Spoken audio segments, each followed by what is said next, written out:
Hey guys. Tonight, we are slipping off our shoes and stepping through the paper-thin doors of another time, into the softly lantern-lit corridors of Japan's floating world where every scent is a signal, every glance a performance, and every secret is wrapped in silk. You're not strolling casually through a museum. Here you're standing in Geta sandals, in a city that never truly slept, where geisha twirled fans and oiran courtesans ruled like queens behind closed curtains. And let's be real, you probably won't survive this century unless you know exactly when to bow, when to stay silent, and which chrysanthemum crest not to cross. So, before you get comfortable, take a moment to like the video and subscribe, but only if you genuinely enjoy what I do here. And let me know in the comments, where are you watching from? And what time is it for you right now? Now. Dim the lights. Maybe turn on a fan for that soft background hum. And let's ease into tonight's journey together. Your feet hurt? Already? That's what you get for trying to keep up with an oiran's procession through the main avenue of Yoshiwara. The main thoroughfare is lined with paper lanterns, casting golden light over wooden facades, lacquered to a high shine. And all around you float the trailing perfumes of plum blossoms, incense, and powdered skin. If you blink too long, you'll miss a flash of an obi sash knotted in the front, a knowing look from behind layers of white face paint, a ripple of laughter that isn't quite joy. These women aren't streetwalkers. They're icons, celebrities, trained artists, and also prisoners in brocade. You enter through the Great Gate, where the world outside blurs into memory. The air inside Yoshiwara is too thick with expectation. You're walking into the past with your spine straight and your gaze lowered. Because here, in this licensed quarter, beauty is a commodity, and silence is survival. A single misstep, a misplaced joke, an overheard whisper, and someone vanishes for good. You don't go straight to the brothel. No, that'd be too obvious. You let yourself get pulled into the velvet gravity of the tea houses first, where men lounge in clouds of tobacco smoke, laughing too hard at mediocre poems and pretending to appreciate the koto music echoing softly from behind shoji screens. The courtesans haven't arrived yet, but their presence pulses beneath the floorboards. You sip tea you can't pronounce. Burn your tongue slightly, and try not to look too uncomfortable while a server gently instructs you on how to sit. Eventually, the oiran parade begins. No one claps. No one shouts. It's reverent, theatrical. A slow-motion fashion show at night's edge. The lead courtesan wears 12 layers of hand-painted silk, her hair arranged like a living sculpture, and her platform sandals sokobo clack against the stones with deliberate finality. She walks with her feet turned inward. Every step, a declaration of controlled suffering. Her attendants fan her silently, holding up the weight of her garments, and you can't help but think she looks more like a shrine than a person. This is not a place for spontaneity. Every encounter is scripted, every expression studied. Even laughter is rehearsed.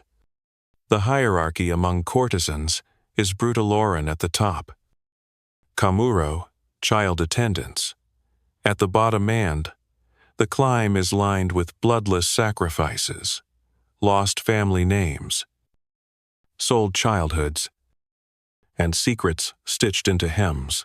Yoshiwara is technically a district of pleasure, But no one here is truly free. Not the girls trained from childhood in music, dance, and conversation. Not the clients who bankrupt themselves for one more look. And certainly not the young woman you're following now, whose smile is so exact, it could be carved from porcelain. She's only 17, though. No one says that out lewd and already she can play the shamisen better than most men can hold a sword. She's known by a courtesan name, something floral and elegant like Sukihana. But you suspect her birth name is long gone. Abandoned, like a childhood toy, she leads you into a high-ranking brothel, past paper screens, painted with cranes in flight, through a corridor that smells faintly of plum wine and old cedar. The walls muffle sound like soft moss. And upstairs the rooms are dim, but carefully curated tatami mats, perfectly aligned. Flower arrangements, placed with ritualistic precision. Mirrors just large enough to reflect the illusion, but not the truth. Behind one of these doors, Tsukihana kneels, her knees aching beneath silks, waiting for tonight's chosen client. She will pour the tea, laugh at the right moment, and dodge every attempt to get too personal. She might sing. She might just listen. What she will not do, cannot do, is risk pregnancy. And here begins the game behind the glamour. There are rules.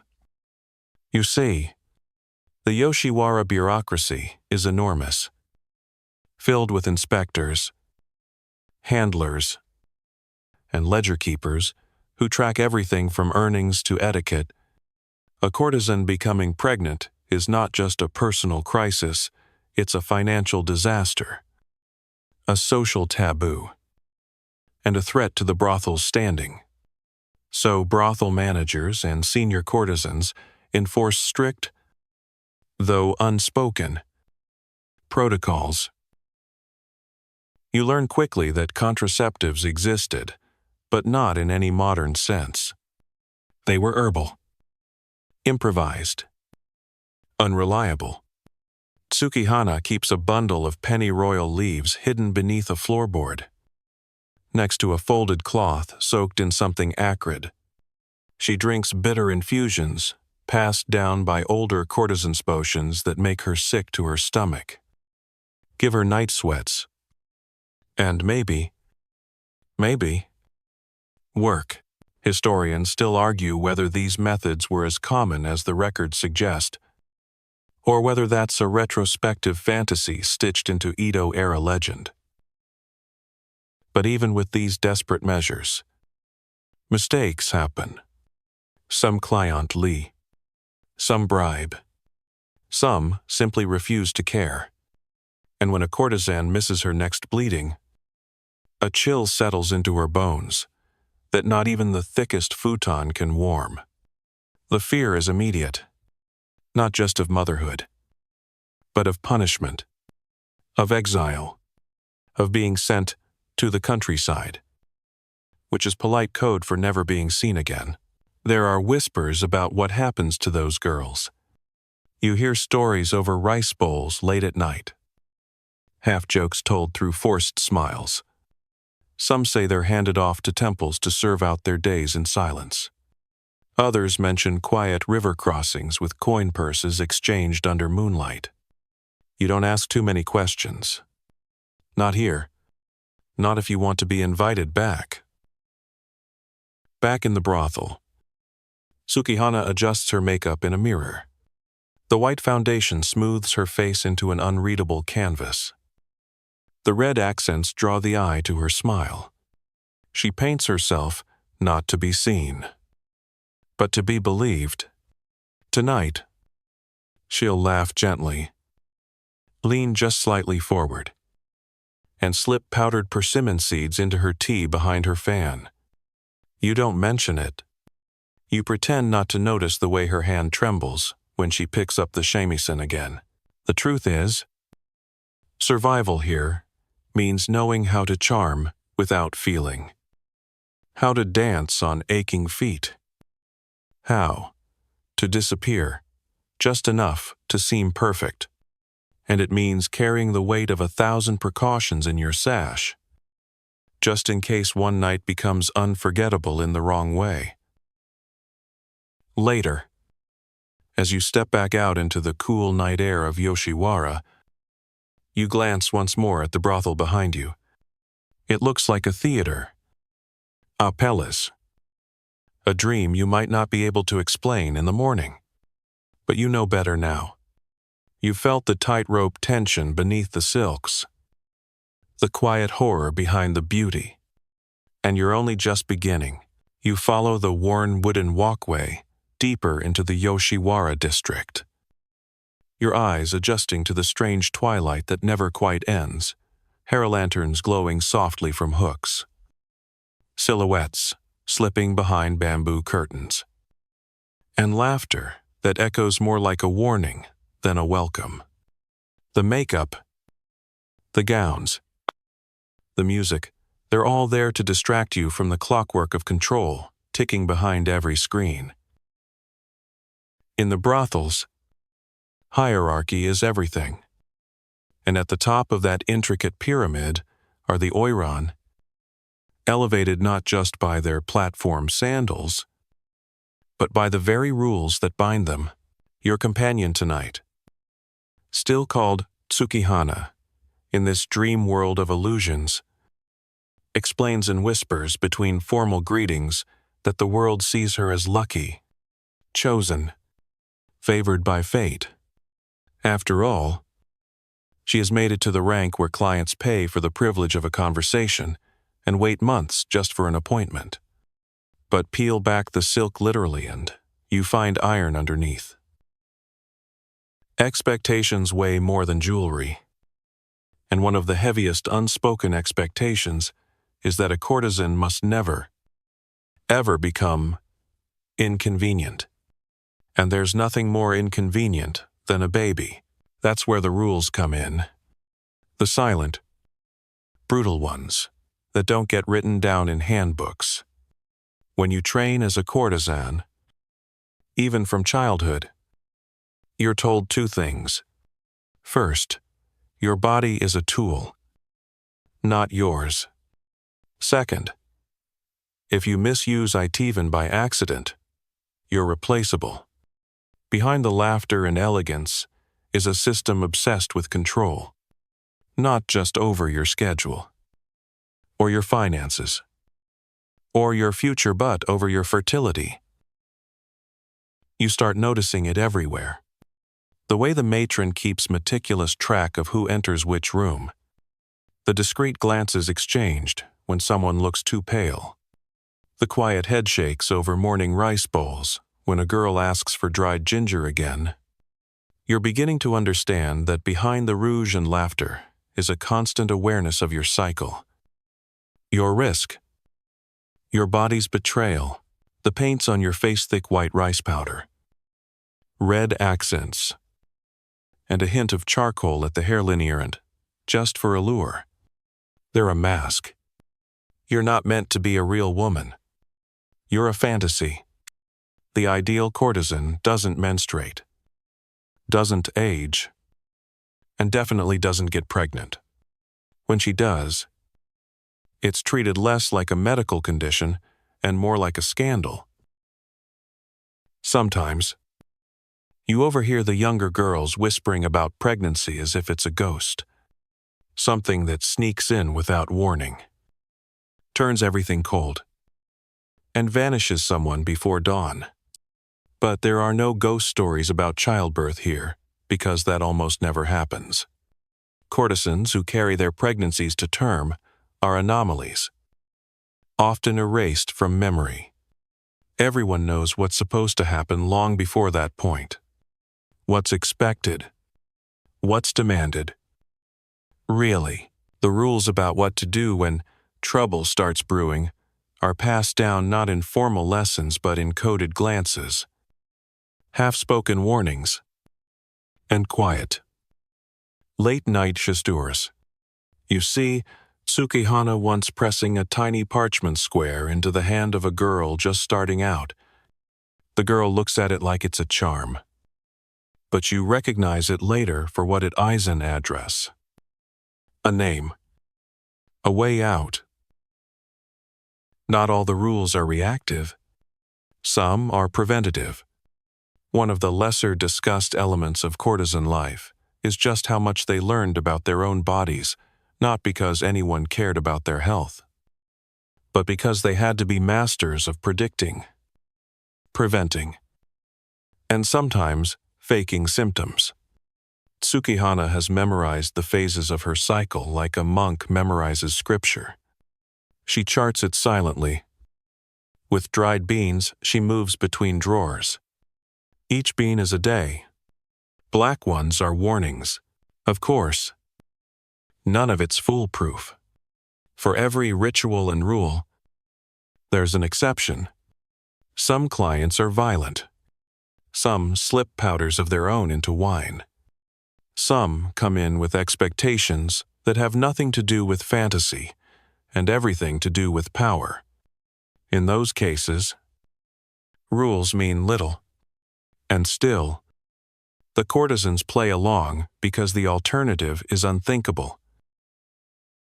You catch one of the older women, Kiku, giving a lesson to two new Kamurotha child attendants destined to become full courtesans if they survive long enough.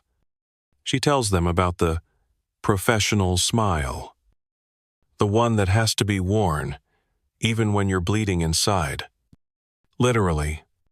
She mentions the mirror trick, where girls paint a touch of red into their underclothes to pretend menstruation and avoid suspicion of pregnancy. You think it's a joke? Until you see the tiny ink pots stored under a floorboard in the dressing room. It's also in the paperwork. The ledger books in the brothels are more than just schedules. They're coded life histories. You notice that certain symbols next to names get erased overnight. A fan symbol disappears.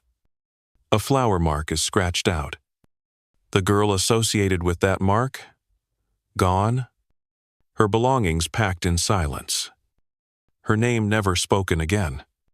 Historians still argue whether these vanishings were simply contract terminations, or whether they were euphemisms for something much darker. There's no consensus. Only silence. Even medical practitioners, the few allowed inside the district, play by different rules here. Officially, they treat headaches, fevers, rashes. Unofficially, they know exactly what concoctions are needed when a girl has missed her monthly bleeding. You hear about one doctor who brings his own herbs, powders them into dumplings, and leaves without a word. He's not popular, but he's necessary. His arrival at the back gate always means something serious is going on. And if a courtesan is foolish enough or desperate enough to carry a pregnancy without hiding it, the rules are swift. She'll be sent to recover, often to a remote countryside brothel where her rank means nothing. And she earns less than the tea she serves. If she's lucky, she might come back after months of penance. If she's not, her name is recycled, her face forgotten. There are stories about rare exceptions, myths. Really, of courtesans who bore children in secret, who bribed attendants and paid midwives under the moon. These tales usually end in tragedy, but they circulate nonetheless half hope, half cautionary tale. One girl tells you about a legendary Oiran who supposedly raised a son in secret, disguised him as her younger brother, and taught him how to write haiku. No one can prove it, but they whisper it anyway. Even among the rules, there are tiny rebellions. A courtesan who swaps out her abortive tea with plain water. Daring fate. one who keeps a scrap of her baby's blanket sewn into her sleeve. These acts of defiance are microscopic, invisible to outsiders, but they're there. You start to see them, the same way you see when a smile is just a smile, and when it's a shield. Tonight, Sukihana's laugh is hollow. She hasn't touched her food. She tells a joke that lands flat. The room feels colder. You suspect no. You know that she's waiting, watching, wondering if a certain missed day will fix itself or spiral into consequence. You say nothing. You bow deeper when you leave. And outside, the rules continue. Unspoken but ever present. Written not in ink, but in survival. The next morning arrives with that grayish light that creeps through rice paper screens. Too polite to wake you, but firm enough to insist it's time. The scent of burnt sandalwood still lingers in the air. And downstairs, the bustle has already begun. Hairdressers are heating irons. House servants are steaming robes. And somewhere, someone is already tuning a shamisen. You stretch out your sore legs and realize you didn't sleep so much as doze your dreams knotted up with crimson obi sashes and the sound of sandals clacking on stone. Today, you're shadowing Sukihana through her morning routine, which, frankly, could be categorized under extreme endurance. Her days begin not with a slow yawn and some leisurely green tea, but with a ritualized performance of perfection that would make even the pickiest stage director weep with admiration. First comes bathing. Not just a soak, mind you, but an elaborate cleansing ceremony scrubbing with finely ground rice bran, soaking in citrus peel-infused water, and drying with silk cloths that absorb without leaving wrinkles. The water is lukewarm, never hot. Hot water flushes the skin and ruins the chalk. White foundation that will come later. Then comes the hair. Sweet heavens. The hair. Her elaborate shimada style isn't something you toss together like a messy bun. It's a towering architectural feat held together with wax, pins, combs.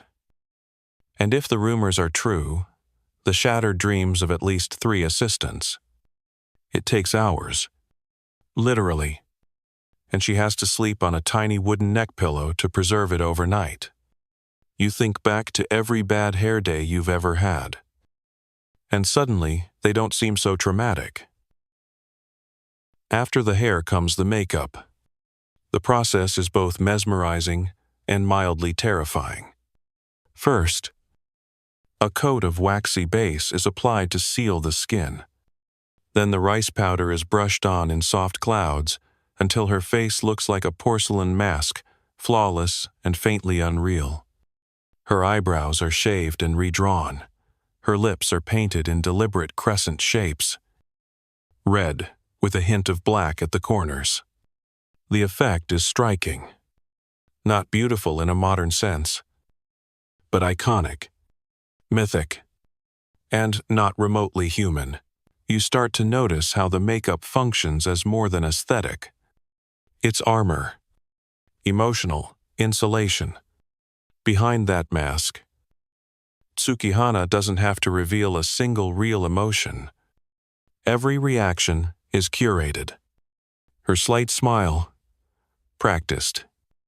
That glimmer of surprise, choreographed. You remember how the night before, she touched her tea with barely parted lips, and how even that felt like a scene from a play. That's the trick. You don't just look the part, you live the illusion. Her attire is next, layers upon layers of kimono, each one more intricate than the last. You help her step into a crimson underrobe lined with maple leaf patterns. Over it goes, a blue-green silk piece embroidered with cranes mid-flight. Then comes the outer kimono, hand-dyed and impossibly heavy, which trails behind her like the world's softest burden. The obi sash, tied elaborately in the fronta signature of Courtesans, so thick it might as well be a bookshelf strapped to her waist. And this is all before breakfast. When she finally descends the stairs, it's with the grace of someone who's had to master the art of movement under 40 pounds of fabric. The house quiets. Even the servants look up. Tsukihana is no mere workers. She's the brothel's crown jewel. And yet, you notice a flicker in her eyes today. Something off. The telltale sign of fatigue that no amount of powder can hide. She's worried. You don't ask why. You already know. Breakfast is a silent affair. Rice porridge, pickled vegetables, miso soup. She eats slowly, methodically, eyes flicking toward the head matron whenever chopsticks clack too loudly. It's not just about manners. It's about surveillance. Everything in the brothel is watched what she eats. How much? When? A sudden loss of appetite, a craving, a shift in routine. All potential red flags. There are subtle tests. 2. You catch on to them quickly. One of the older courtesans offers Tsukihana a sweet plum known to trigger nausea in early pregnancy. She accepts it, swallows, and smiles. No reaction. For now, she passes, but the test will come again. Under a different disguise. Maybe tea tomorrow. Maybe incense that suddenly makes her dizzy. It's a constant evaluation. The rest of the day follows its tightly choreographed rhythm. Lessons in music, poetry, dance. Courtesans are expected to entertain intellectually as much as physically.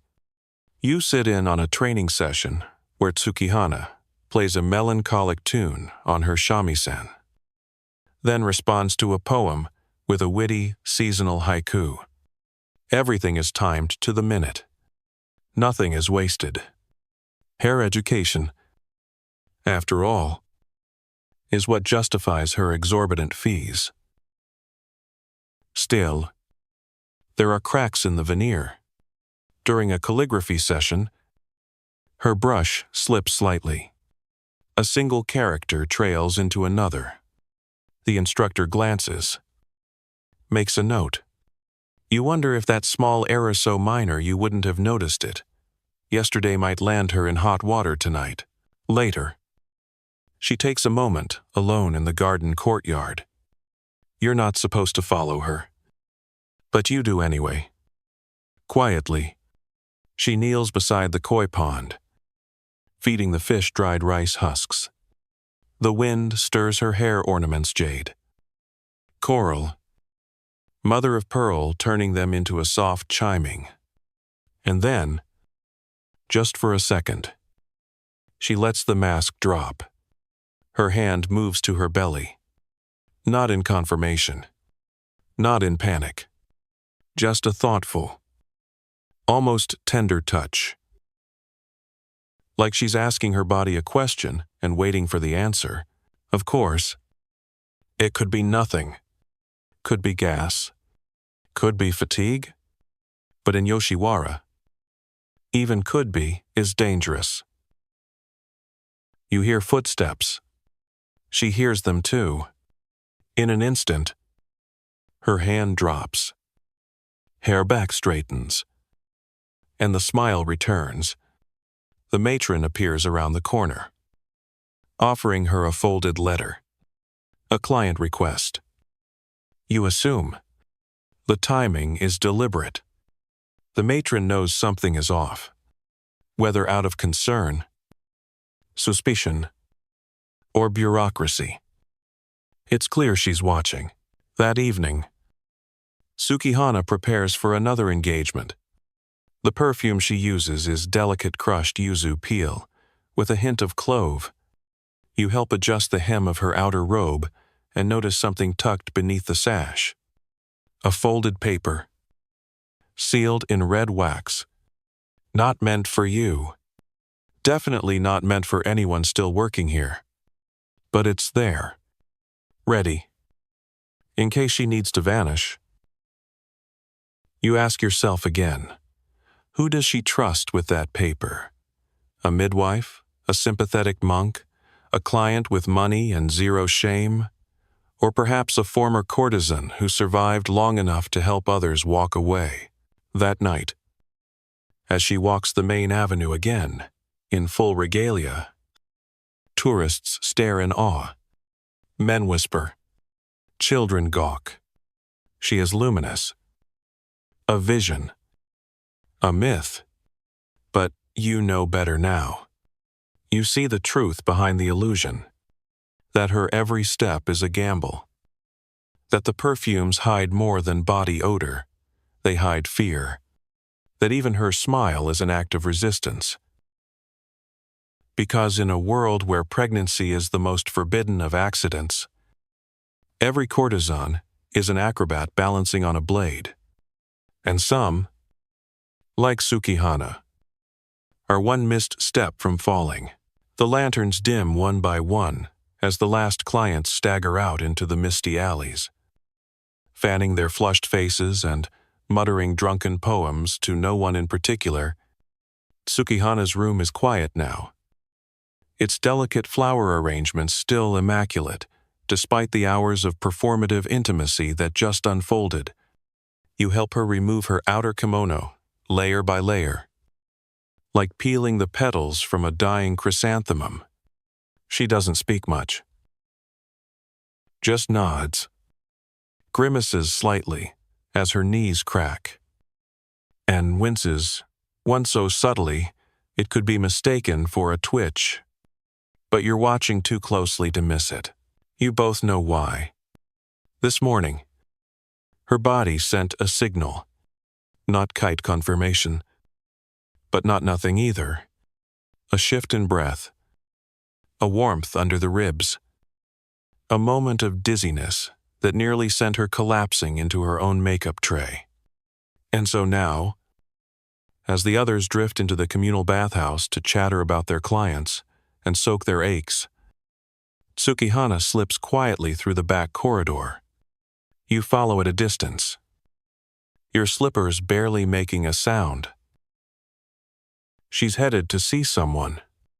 Not a doctor, at least. Not the kind with official credentials. She ducks into a narrow alleyway, just wide enough for one person to pass comfortably, and taps 3 times on an otherwise unremarkable wooden door. It opens with a creak, revealing a space that smells faintly of herbs and ash. And you step into the world of the clandestine. The woman waiting inside is old, bent like a willow in winter, but her eyes are sharp and unsentimental. She wears no makeup, no silks, just a plain robe and a quiet gaze that makes you feel like she can see through fabric, bone, lies. She doesn't ask Sukihana what's wrong. She just nods toward the floor cushion. This woman is what some call a kuroba, a black leaf, an underground herbalist, an unofficial midwife, a problem solver. No one writes her name down, and no one speaks it in daylight. She begins an examination with the efficiency of someone who has done this hundreds of times. No fanfare, no chit-chat. She takes Sukihana's pulse at 3 different points on the wrist, listens to her breath, then leans close, sniffing for something only she can detect. You try not to stare too openly as she pinches a vein in Sukihana's ankle and frowns slightly. Then comes the drawer. It opens with a sigh, revealing rows of little paper packets, each labeled in brushstroke shorthand. Mugwort, Angelica, foxglove, silkworm, ash.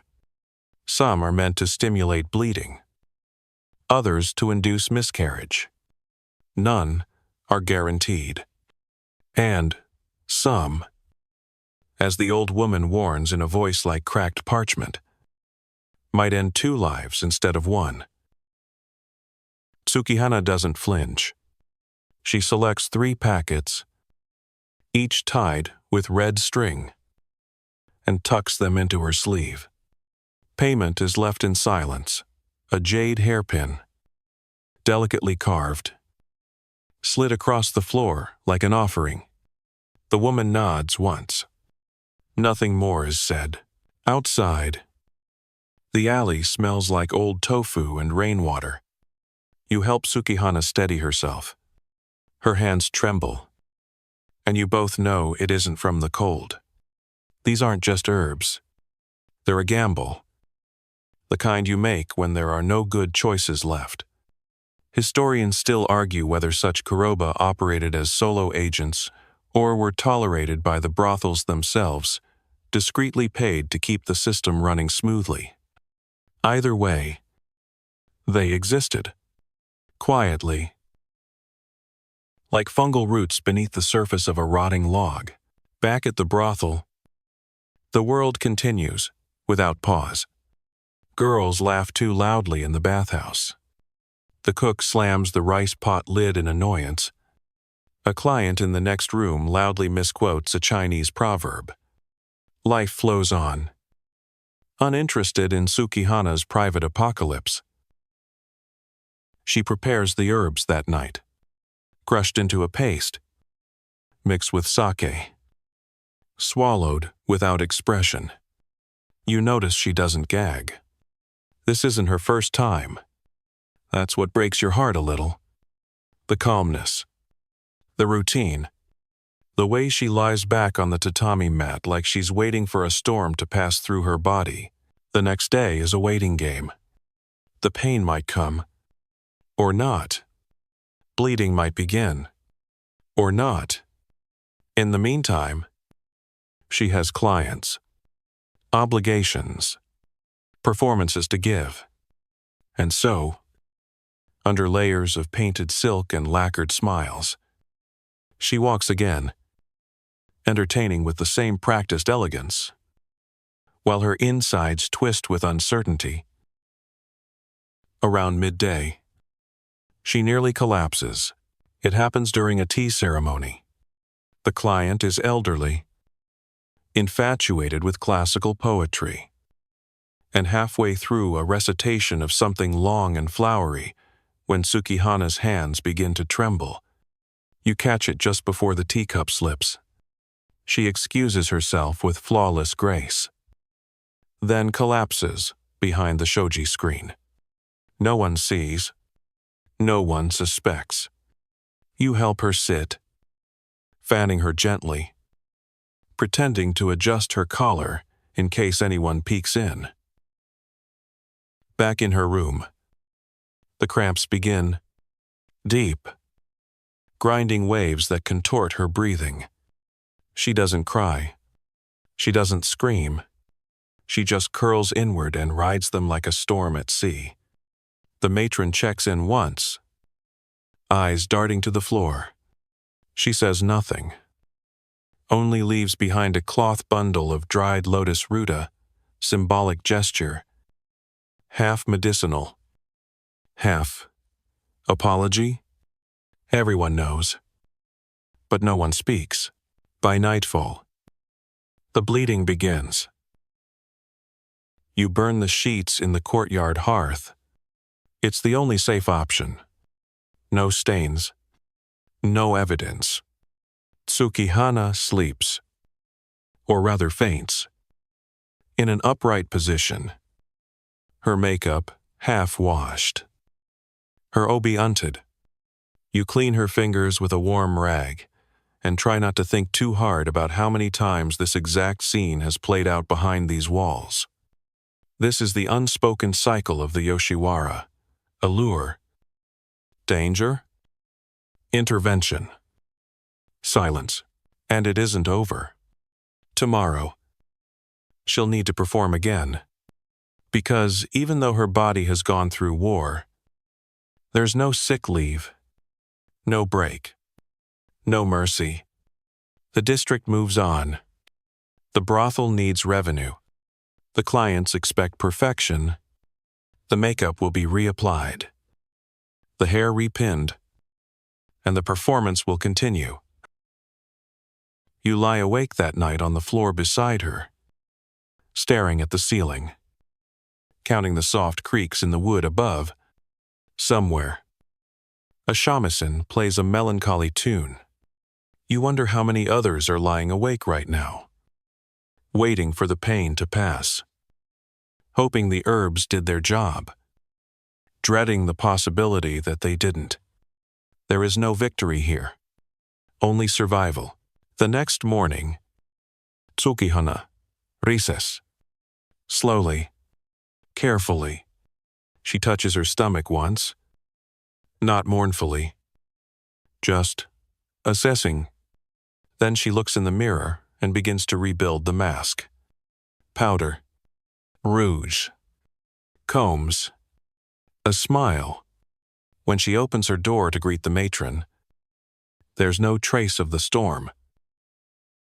And you realize, in this world, the greatest skill isn't singing or seduction. It's resurrection. Quiet, relentless, necessary resurrection. The next week arrives like nothing ever happened. The lanterns are refilled, the brocade curtains freshly pressed. Clients shuffle back in like ducks to water, drunk on incense and fantasy. And Tsukihana, she's gliding again. Not quite with the same glow, but close enough that only you and maybe the head matron can tell the difference. Her footsteps are a little slower. Her laugh lingers just a beat too long. But in a world built entirely on appearance, almost normal is more than good enough. You sit with her in the corner of the dressing room as she sorts hair ornaments with methodical detachment. Silver chrysanthemums, hadesicadas. Gold-plated fans each, one has its place.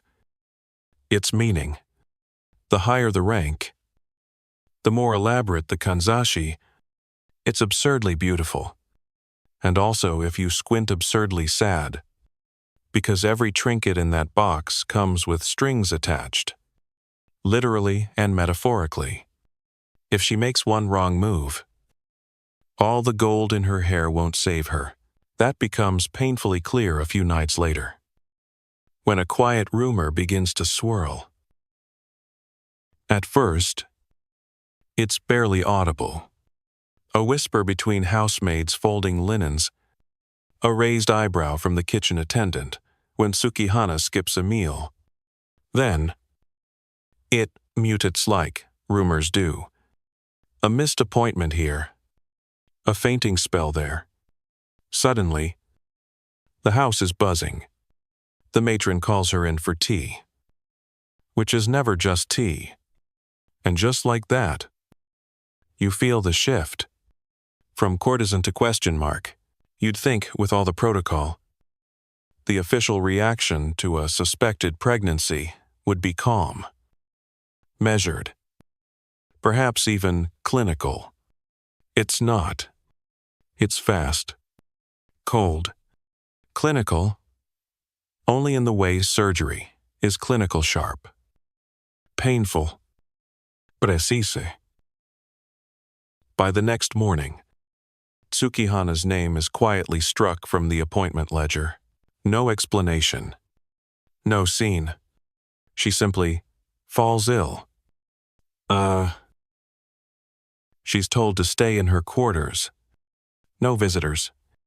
Meals delivered silently on lacquer trays, placed outside her door like offerings to a shrine. No one wants to enter. The courtesans know the drill. They pass her room without looking, pretend not to hear the occasional cough. They're not being cruel, they're protecting themselves. Guilt is contagious. and suspicion even more so. You're allowed inside only because you don't count. You're not a full attendant, not a client, not even family. You're furniture with ears. You see things and keep quiet. Tsukihana doesn't cry. She plays with her teacup, tracing the rim with a finger, over and over. Her skin's gone pale, her smile thinner. But she hasn't broken. Not yet. And then the real decision arrives, late at night. The matron returns, this time with a folded letter. She kneels, more formally than usual, and speaks in a voice too flat to be kind. The gist is this: Tsukihana must leave. For her health. She is to be sent away. Effective tomorrow. The brothel will arrange for a quiet exit-early morning. No public farewells. Where she'll go? That part's vague. A countryside temple. A resting house. Maybe another brothel with fewer standards and fewer questions. This is how the system preserves itself. When the fantasy fractures, it's not patched, it's excised. You help her pack. Not much. A few robes. 2 books of poetry. The hairpin.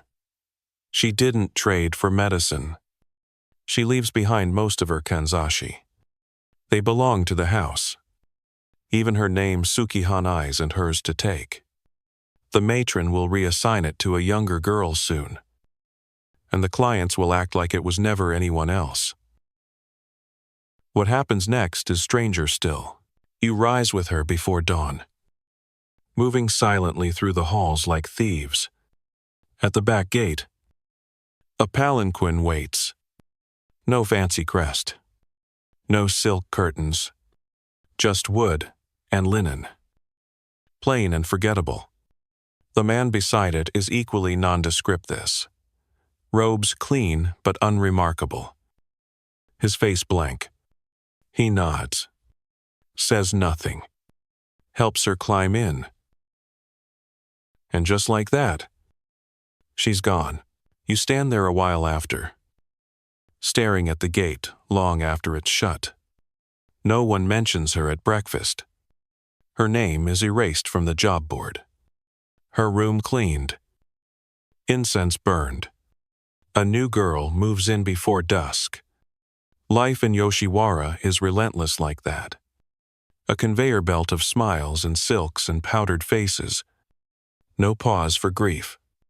No time for ghosts. But there are ghosts.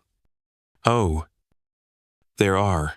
You hear them in the floorboards late at night, creaking where no one walks. You find tiny memento scraps of hair ribbon, dried petals, a child's drawing tucked between tatami mats. You start to realize Tsukihana wasn't the first, not even the 100th. This cycle has been playing on repeat for decades. In fact, there's a term for it, though no one says it aloud. Disappeared courtesans. Women who stepped off stage mid-performance and were never seen again. Some returned, hollow-eyed and demoted, with names they barely recognized. Others, rumor only, sent north, taken by illness, married a merchant. The stories always feel too neat. So what really happened to them? You start asking quiet questions in Keter corners. The laundry girl says she once saw a former courtesan working in a bathhouse near the docks. Her face blotchy from scrubbing floors. The cook swears another opened a tea house in the mountains, though the dates don't add up. And one of the older attendants tells a tale about a girl who faked madness to avoid exile, spending her days spinning in circles on the porch until they left her alone. Historians still argue whether these stories have any basis in fact. Were these women truly disappeared? or simply folded into other layers of society. Erased by convenience? There's no consensus. Only fragments. You do learn one disturbing truth.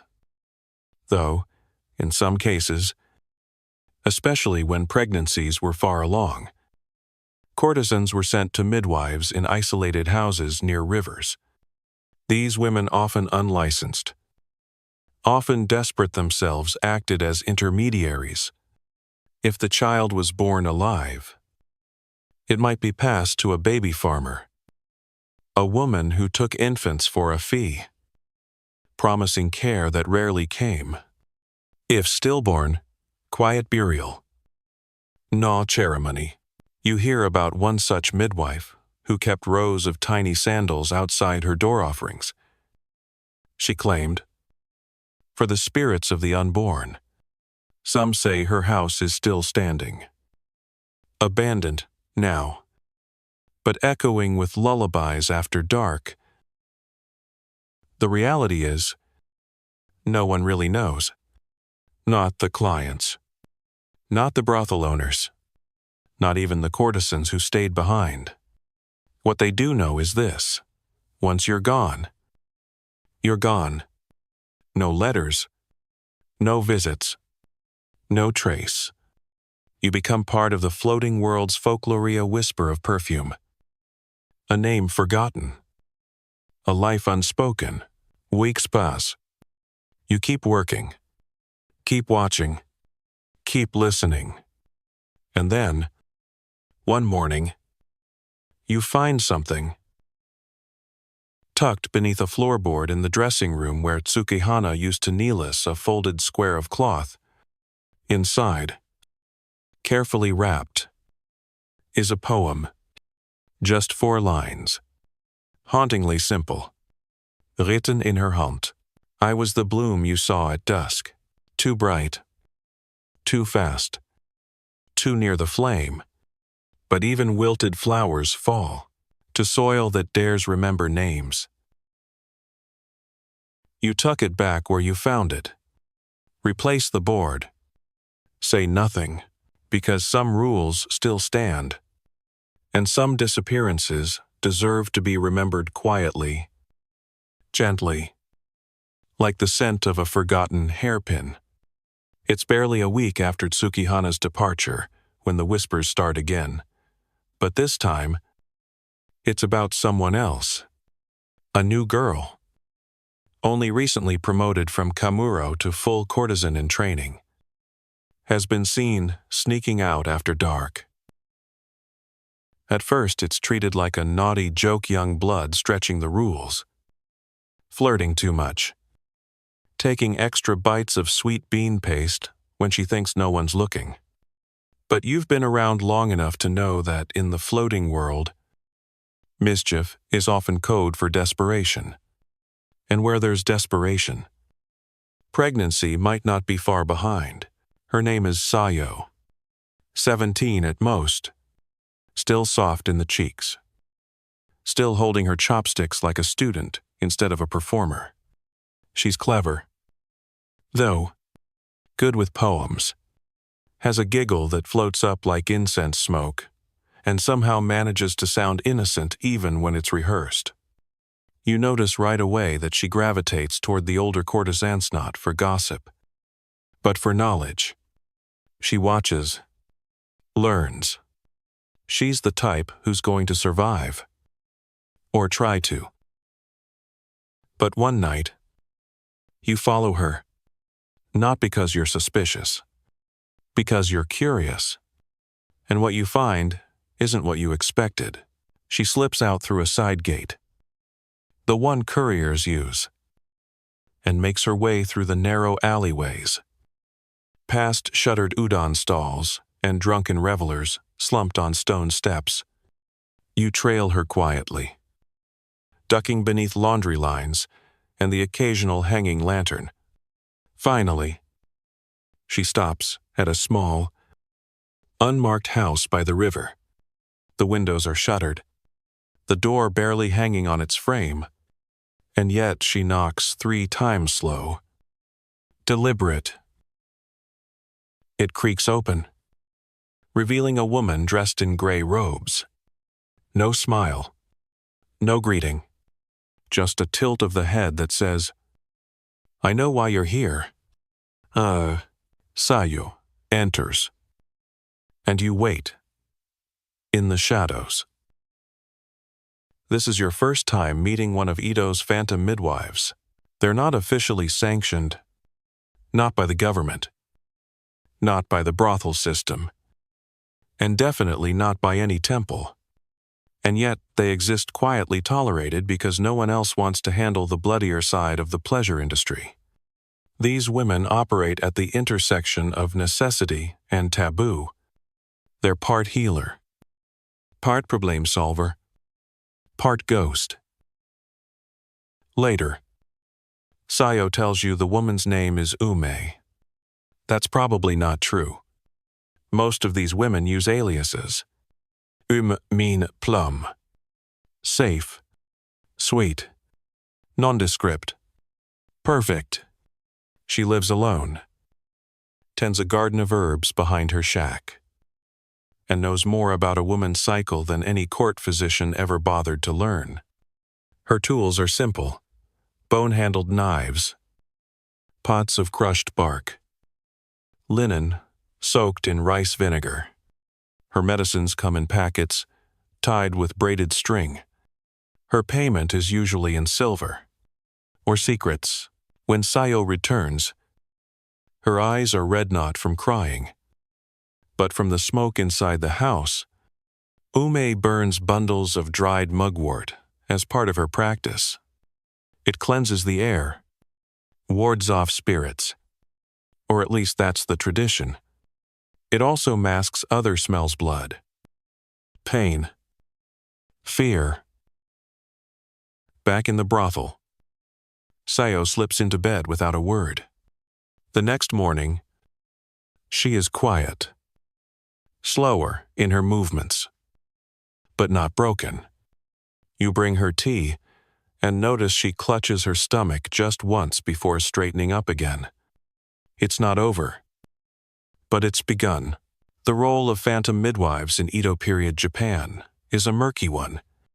Historians still argue whether they were predominantly former courtesans themselves, or outcast women with medical training, inherited from ancestors. Some accounts describe them as kind, maternal figures. Others paint them as cold, transactional, even cruel. The truth likely lies somewhere in between. What's certain is that they filled a gap the system refused to acknowledge. Officially, pregnancy in a courtesan was a breach of contract, a disruption to the finely tuned machinery of profit and illusion. Unofficially, everyone knew it happened. Regularly, the phantom midwives were the unspeakable solution, and they weren't just healers. They were listeners, priests, of a kind, for those who had no shrine. Sayo tells you haltingly, days later, that Ume didn't just give her herbs. She made her light a candle and whisper into it. "Speak what you fear," she said, "and then blow it out." Sayo whispered something about her mother, who sold her into this life. Something about the client who said he loved her but pulled away when she bled. Something about not wanting to disappear like Sukihana. You think of Sukihana often, not just her face, but the way she gripped the cup with her right hand when she was nervous, the poem she left, the way she tilted her head to feign curiosity when she was exhausted. You wonder where she is, if she made it to a temple, if she's still alive, if she lit a candle of her own. A few days after Sayo's visit to Ume, you escort her to a shrine. It's one of the quieter ones, nestled between two streets near the edge of the district, with wind chimes swaying from the eaves and moss growing thick on the stone steps. Here, hidden from view, is a row of tiny statues, Jizo Bosatsu, the protector of lost children. They wear red bibs and knitted caps, placed there by grieving mothers. Some are chipped. Some have been freshly cleaned. Each represents a child not born or lost too early. The air here feels heavier, like even the birds fly a little more carefully overhead. Sayo lights incense and bows. She says nothing, but she places a folded origami crane beside one of the statues and ties a strip of paper to the wishing tree behind the altar. You don't read what it says. You don't need to. Back at the brothel, everything proceeds as usual. The makeup trays are replenished. The clients keep coming. A new girl tries on her first kimono with trembling fingers, and Sayo, she continues, laughs, dances, pretense. But now, when you pass each other in the hallway, there's a flicker of recognition, a shared silence. You've both seen what lies behind the paper walls. And Ume? She's still there. The midwife by the river. You catch a glimpse of her one night when you sneak back to leave a bundle of rice outside her door. Sayo's way of saying thank you. She accepts it with a nod, then closes the door. Not all heroes wear robes with golden thread. Some wear ash gray, smell like burned herbs, and speak only when spoken to. But they carry live Shauf lived, half saved on their shoulders. And somehow, they endure. You hear them before you see them, the wind chimes. Soft, irregular, like someone whispering through hollow bones. They mark the edge of the shrine district, a tucked-away quadrant of Edo, where prayers outnumber footsteps and smoke clings to your sleeves. Today, your sandals crunch lightly over gravel as you follow a group of courtesans on their monthly, outing a ritual visit to pray for health, success, and for things unspoken. Sukihana's absence still hangs in the air like a forgotten chord. No one mentions her, of course, but when the girls kneel before the shrine, palms together, you catch one of them, Matsu, whispering something into her sleeve. It sounds like a name, maybe a memory, maybe just a habit. You don't ask. The shrine they've chosen is small, tucked between two leaning buildings and half concealed behind a curtain of fluttering Ima wooden prayer plaques. Each one bears a message. Some are standard: prosperity, good weather, the occasional cheeky, a rich client with no wife. But others are heartbreaking. One reads, "Forgive the child I could not keep." Another, "Let her name be remembered even if mine is not." This is the intersection of belief and burden, a place where courtesans come not just for luck, but for absolution. The priests are mostly silent. They sweep the stones, tend the incense, and say little. They know what these girls carry, what they fear, what they hope stays hidden. You follow them to the back, where a lesser-known altar stands guarded by a weathered statue of Canon the Bodhisattva of Compassion. This is where the paper amulets come out, folded tightly, written in delicate brushstrokes, sometimes with tears smudging the ink. You watch as each courtesan offers hers up, tied to a pine branch, placed under a rock, slipped into the cracks of the wooden railing. These amulets are prayers, but they're also confessions. Matsu lingers longer than the others. Her amulet is thicker, heavier. Perhaps it's hair, first, Or perhaps it's not. She kneels for a full minute, her head bowed, lips moving in silent rhythm. Then, slowly, she rises, her face unreadable. You've seen these amulets before. Of course.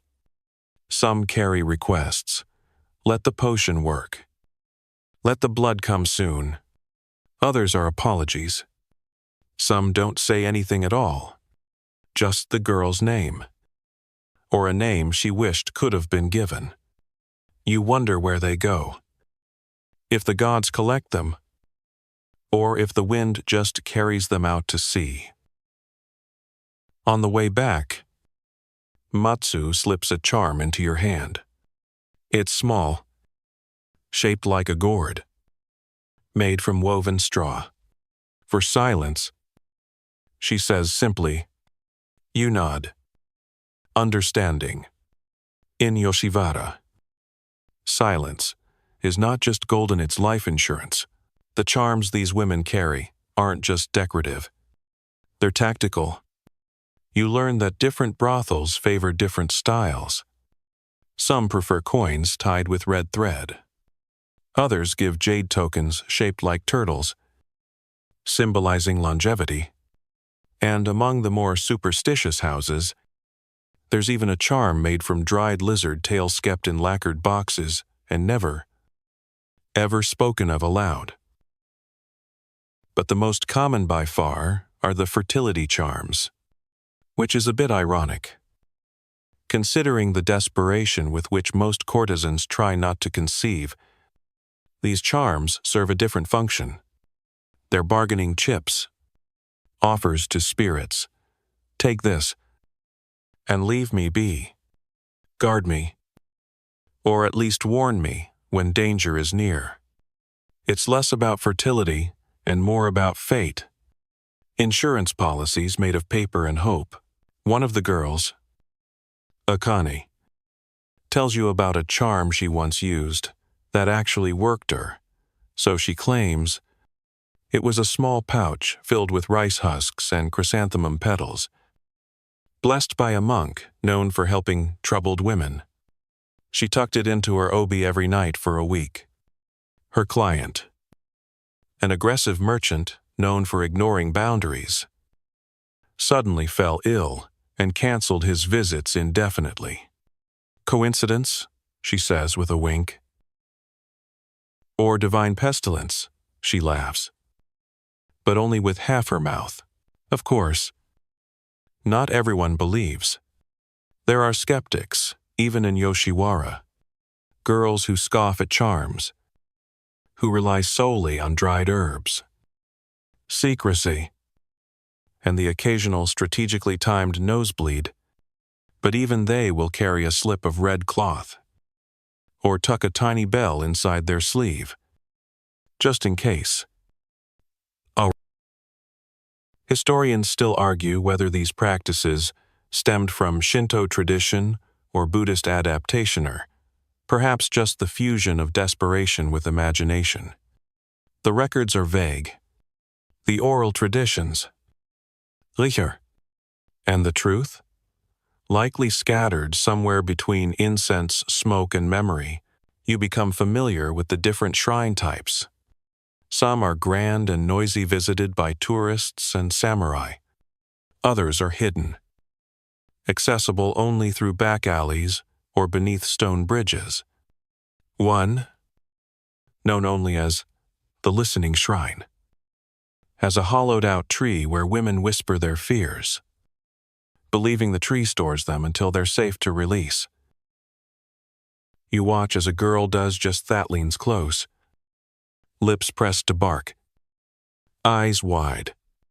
She whispers quickly, Hilfinger's trembling, then backs away, as if the tree might whisper back. You try it too. One night when no one's watching, you say a name you haven't said in weeks. Tsukihana. Just once. Just enough.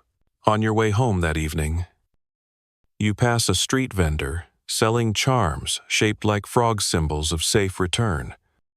One of the courtesans buys 3, pockets them without a word. That night, back at the brothel, the mood is soft. The girls soak in the communal bath, letting steam wrap around their tired bodies. Someone hums a folk song about a crane who turned into a woman and vanished into feathers after being betrayed. They all know the lyrics. Everyone joins in on the last line. You help Matsu dry her hair. She says she feels lighter, not happy, just lighter. It's like putting a stone down. She murmurs, even if it's only for a day. And maybe that's all the charms do. Maybe they don't prevent anything. Maybe they just give you the illusion of control in a world that demands everything but offers nothing back. But sometimes, illusions are all you have. The bathhouse always smells of damp cedar and old laughter. Like the steam itself remembers every secret that's ever floated through it. Tonight, it's particularly thick, so warm. It fogs the small mirrors and curls your hair at the temples.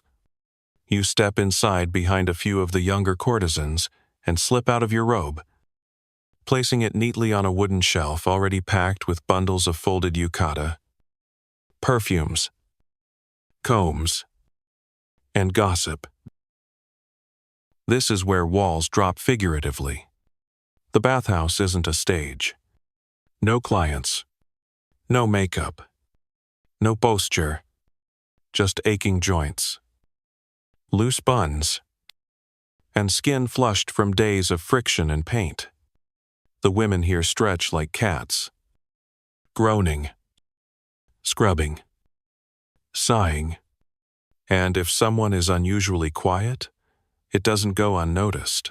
You settle in near a cane, who's busy rubbing moxa onto her lower abdomen. It's not the first time you've seen it, but it still makes you flinch a little. A tiny cone of dried mugwort placed carefully on the skin and set aflame. It smolders down slowly, releasing an acrid, earthy scent that mingles with the sweet sour smell of citrus peels floating in the bath water.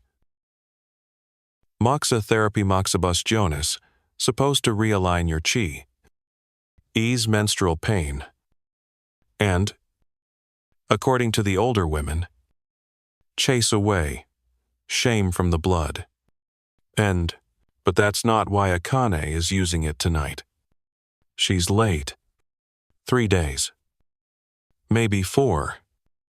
And though she jokes with the others, her smile falters when no one's looking.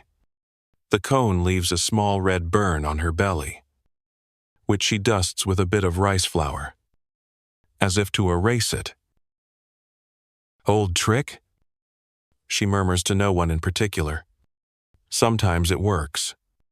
Sometimes it just stings. Oof, around here. The other women exchange glances. Moxa burns are common here. So are whispered remedies passed over steamed cups of barley tea and shared soaps. You hear one girl recommend a decoction of safflower and dried persimmon. Another swears by heated sake, mixed with powdered buckwheat and a single crushed silkwormies. Silkworm. Not dead ones. She adds seriously. The live ones have more spirit.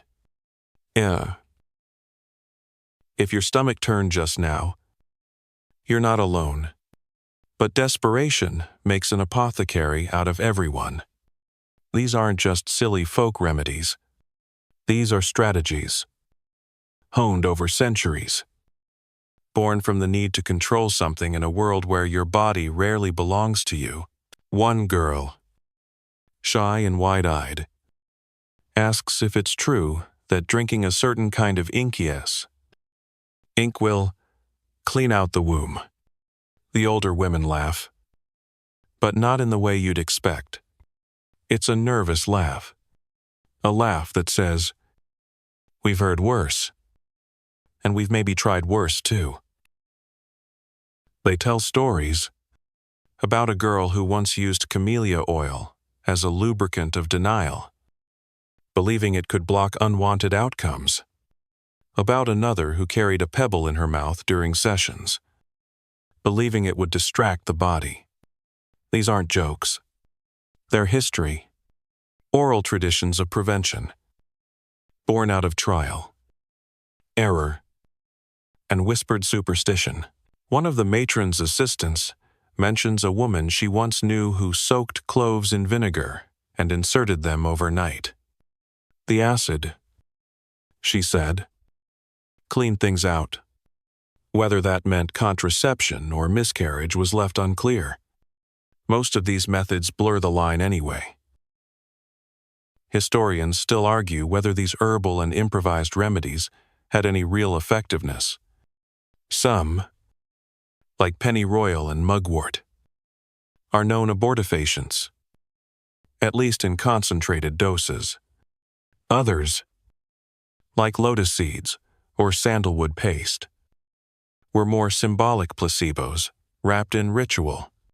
But what's certain is that these treatments weren't offered with a wink or a prayer. They were survival tools. And they carried risks. Some women bled too much. Some fell ill. One, you're told in hushed tones, went blind for 3 days after drinking a tonic laced with a mushroom that removes children from the soul. No one knows what it was. She survived. Barely. Left the brothel soon after. Probably didn't make it far. That's the dark undercurrent of the bathhouse beneath the laughter and scrubbing and casual nudity. There's a collective understanding that everyone here has at least once rolled the dice. There are no doctors coming to check in. No sympathetic midwives at the ready.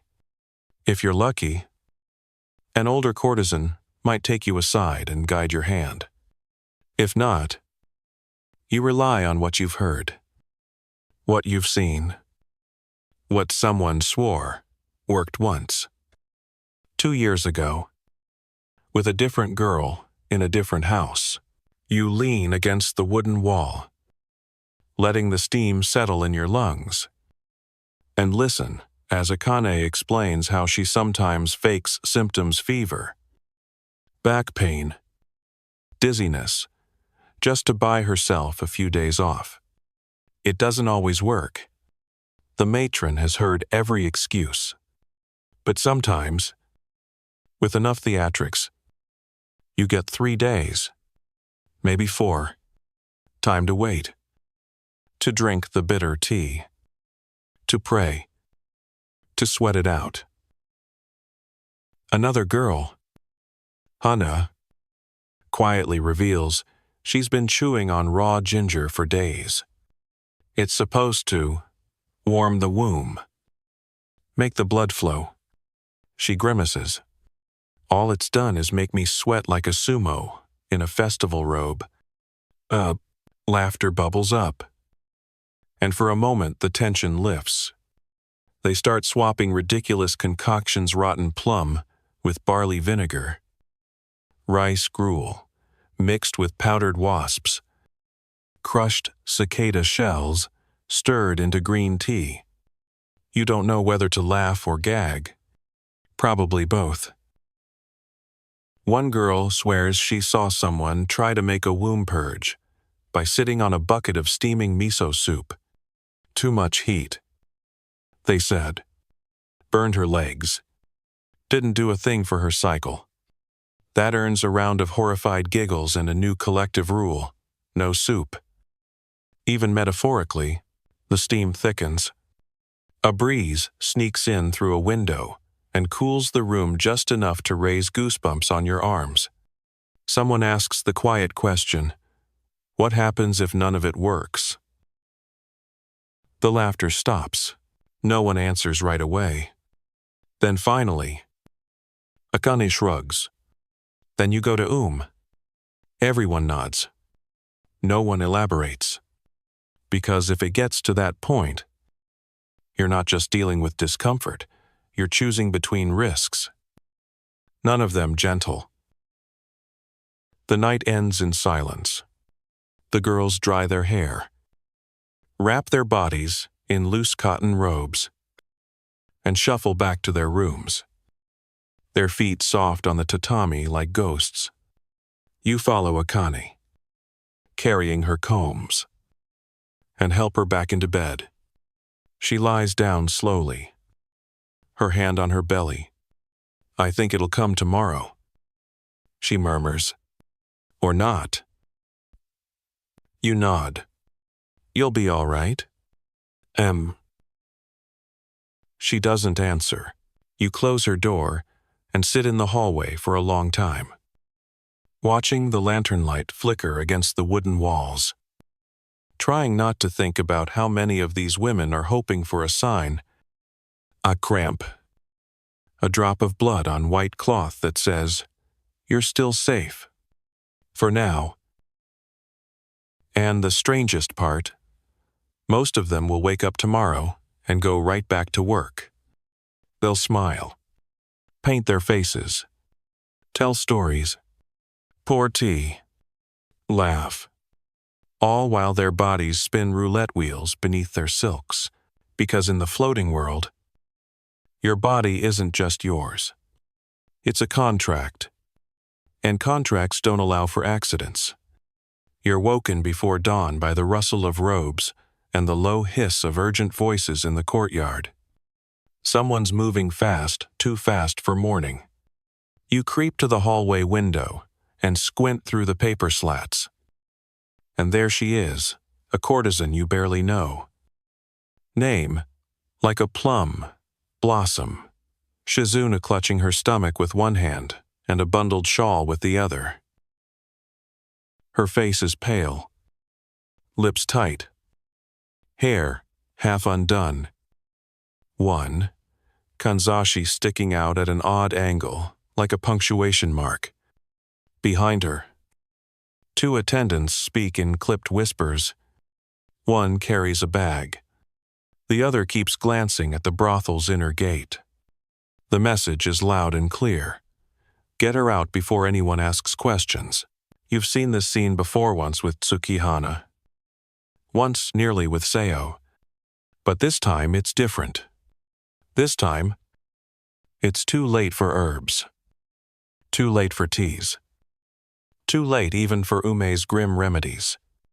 Shizune's far enough along that her shape gives her away. She can't hide it with silhouette tricks or clever obi folds anymore. And so now, she has one option: disappear. And quickly, the handlers move like professionals. This isn't their first emergency transfer.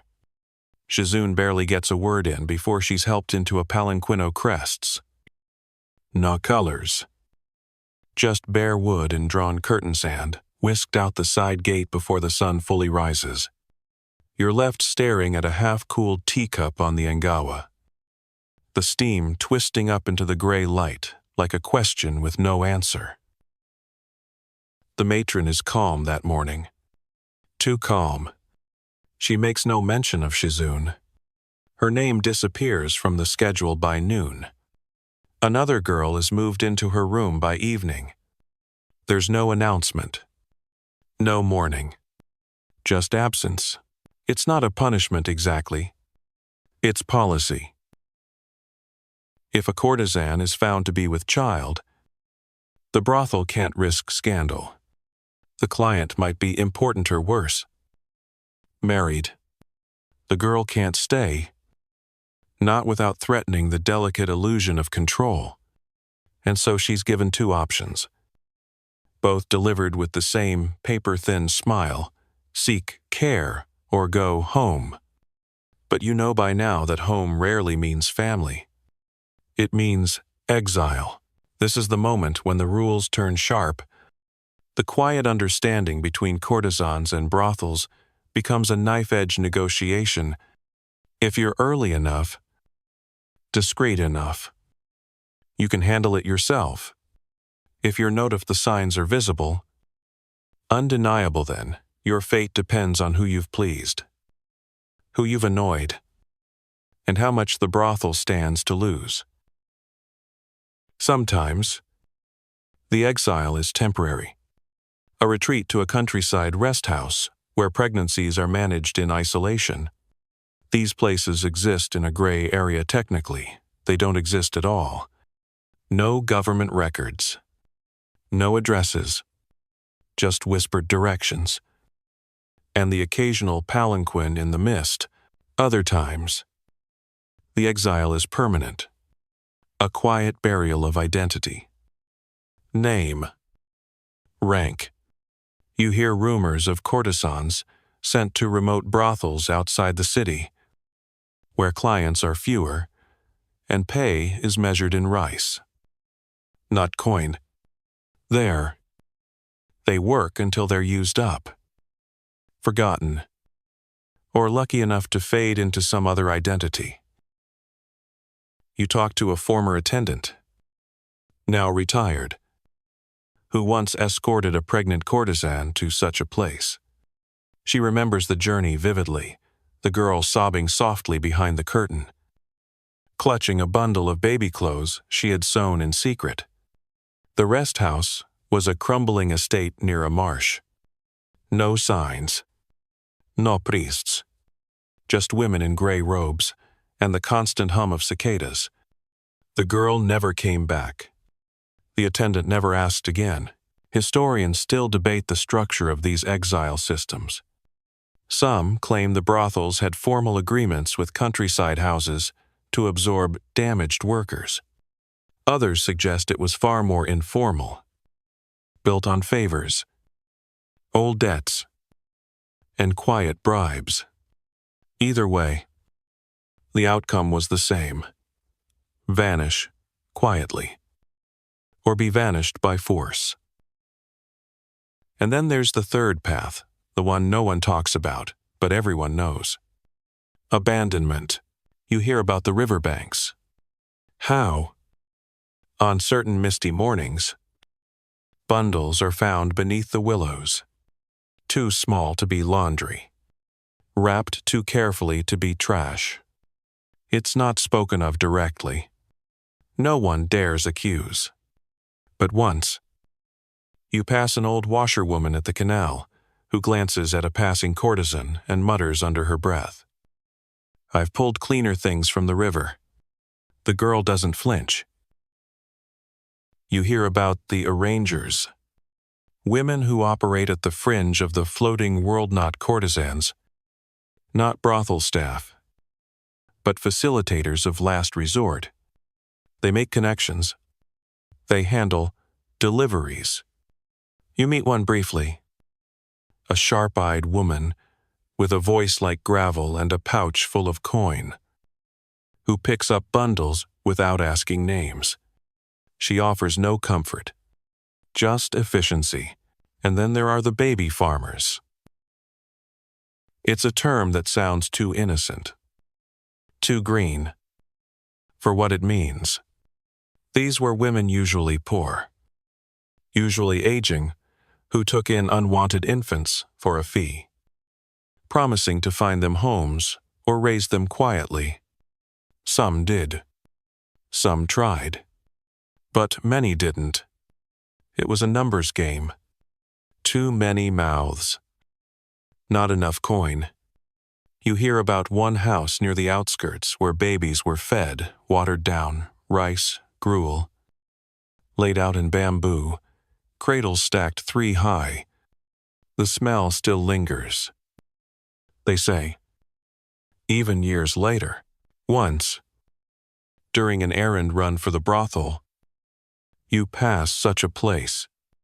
Just a glimpsey woman on a porch. A line of swaddled shapes. A soft, rhythmic lullaby that never quite resolves into comfort. You don't stop.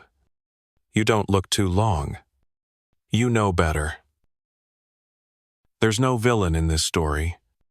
No singular face to blame. Just a system built to polish one kind of perfection and discard anything that doesn't gleam. Courtesans were expected to be flawless illusions, unchanging and untouched. Pregnancy cracked the illusion. So it was dealt with, quietly, efficiently. And yet, within all this coldness, there are moments of rebellion. You hear about a womana, legendary courtesan from a few generations back, who refused exile. She made her pregnancy public. She walked the main avenue, belly unbound, head held high.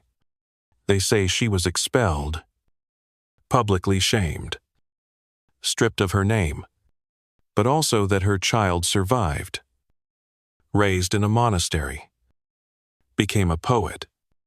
It might not be true, but it's told often enough to feel like memory. Some say these acts of defiance live on in the courtesans' secret language, the coded embroidery on their underrobes, the altered lyrics in their songs, the poems they write and burn before anyone can read them. Even now, in the rooms where mirrors hang slightly too high, where walls seem thinner than they should be, you hear it in the silence, the echo of footsteps that left without farewell. That night, as you lie on your mat, the paper screens breathing softly in the wind, you dream of Shizuni's palanquin vanishing into the fog. You wonder where she is, who helps her now, if the child will live, if she'll ever wear silks again, and you wonder if you vanish quietly enough. Does anyone come looking? The road to the river bends like an eel through the low-lying part of town, where the buildings sag just a little more and the smells shift from incense and roasted tea to something far more raw. You follow the instructions quietly passed to you from one of the elder courtesans.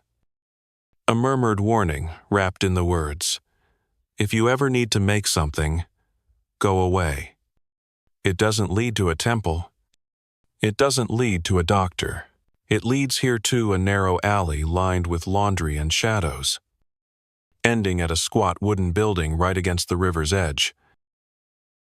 It's so unassuming you nearly walk past it.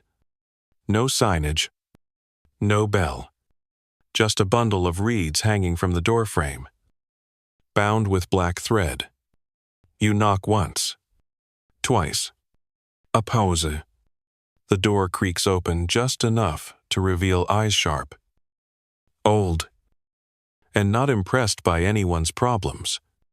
Then it opens wider, and you step inside the world of the arrangers. The room is clean but cold. A hearth burns low. Herbs hang from rafters, their leaves curling with age. A small cot sits in one corner, beside a lacquered chest that looks too fine for a place like this. There's a table, low to the ground, covered in packets of powder, ceramic bowls, and a pair of shears that look like they haven't been washed in a while. You meet her eyes. She doesn't ask who sent you. She already knows. They always know. She offers you tea hot, bitter, with the scent of wormwood and maybe a little clove. You sip it without asking what's in it. Then she speaks. Who is it for? You hesitate. You're not even sure you're here for someone else. Or just to know, to witness, to understand. You give a name anyway. A girl who's been vomiting in the mornings. Pale and jumpy. You know she won't admit it herself. That's not how these things work. The arranger nods and begins preparing a bundle. Not of herbs. Of clothing. Baby clothing. This is the moment your breath catches. Because you thought she was going to offer a solution. A potion. A way out. But no, this woman doesn't just end things. She sometimes helps them arrive. This is where the baby farmers begin. She explains that she knows a few nursewomen, women who live along the riverside, usually older, often widowed, who take in newborns when mothers cannot. Some do it with kindness. Others, Less so. The fee depends on whether the child is to be placed in another home, cared for indefinitely, or simply removed. You don't ask what that last one means. You don't want to know. Not yet. The price is steep. Always is. You're told it includes the silence. That part is non-negotiable. In the brothel, the girls talk about these places in hushed tones. They call them awa no ia foam houses, as in bubbles, places where things float briefly before they vanish. You understand now why. Nothing lingers here. Not names. Not cries. Not hope. One of the women you meet by the river, a former servant turned nurse, shows you the box she keeps near her bed. It's old, lacquered, with a cracked hinge. Inside are silk scraps, names embroidered with childish thread. Some faded, some new. I keep them, she says, not quite proudly, in case someone comes back. You know most won't. She tells you about the arrangement show brothels send girls here under the cover of illness. How names are changed in transit. How sometimes babies are registered as orphans, even when the mother's still breathing across town. Occasionally, a child gets lucky. A merchant's wife, desperate for a son. A midwife, who's barren. A traveling priest who takes pity. But most of the time, the story ends here, wrapped in swaddling, rocked in silence, and buried quietly if they don't make it through the first week. No records, no graves, just a stone by the river, placed by hands that can't afford to grieve. Historians still argue about how extensive this network truly was.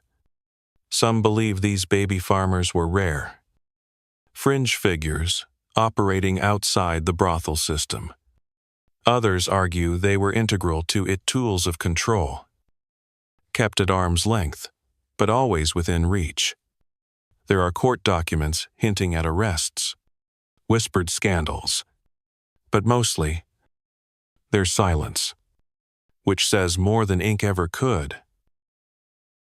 Back at the brothel, the air feels heavier. You notice how often girls look out the window toward the river, even if they don't realize it, as if some part of them knows, wonders, remembers. You see it in Akane, who stopped eating for 2 days before finally going quiet, or in Hana, who you now suspect made her own visit to the foam houses 2 winters ago. She keeps rubbing her wrist absent-mindedly, where a birth charm once hung. It's gone now. So is the warmth in her voice. You ask the matron once casually if anyone ever comes back asking about the babies.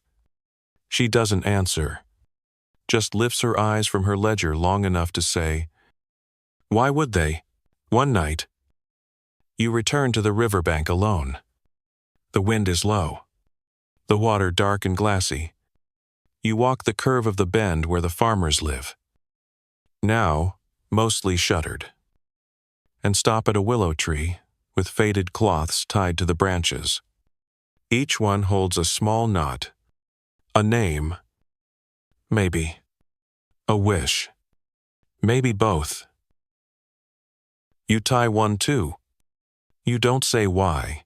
Behind you, the foam house stands quiet. A candle flickers inside, throwing shadows against the thin walls. You hear the sound of water being poured, a lullaby soft and cracked floating into the night. And you realize then, this entire city is built on forgetting. But the river never does. It carries everything downstream, quietly, steadily, endlessly. Even what no one speaks. The blood is fake. You know it immediately. The moment you see the silk underrobe being carefully stained with a bright crimson dye. The brush held steady in Matsu's left hand. She applies it just beneath the hemline, right where it would peek out if a courtesan knelt incorrectly or allowed her robe to shift during a late-night performance. When she's done, she waves the fabric gently, dries it by the fire, folds it neatly, and sets it aside for tomorrow's inspection. She calls it the blood pearl trick. Ah, burr. You'd heard whispers before rumors of girls who staged their monthly cycles to avoid suspicion, but here it is, right in front of you. Not whispered. Not exaggerated, just method. The goal is simple. Create the illusion of fertility. Or, more specifically, of non-pregnancy. Because in this world, silence isn't enough. You must provide proof that nothing's wrong. Or worse, invent it. The idea is old, passed down like a family recipe. If you can't bring on your period, fake it. If you can't hide the swelling in your belly, distract them with stains in your robes. Blood is a signal. To clients, to the matron, to the midwives who weigh you with their eyes. A well-timed accident can buy you a week, maybe more. And, sometimes, a week is all the difference between exile and survival. You help Matsu lay out the robes. She hands you a bowl of water mixed with powdered iron oxide and cochineal dye dark enough to pass for the real thing. She dips a clean cloth in it, then presses it against a plain cotton napkin to check the shade. "Tupink," she mutters. A few drops of ash water fixes it. The irony doesn't escape you. In a district where appearance is everything, even the blood is a performance. Another girl, Rin, chimes in from across the room. Some girls use rabbit blood. Stinks after a day, though. She's half joking, but only half. You've heard worse stories of girls who pricked their fingers until they bruised, or slipped beet juice into their bedding. One even used crushed berries mixed with temple incense to get the consistency right. It worked, until the scent gave her away. Of course, none of this is taught officially.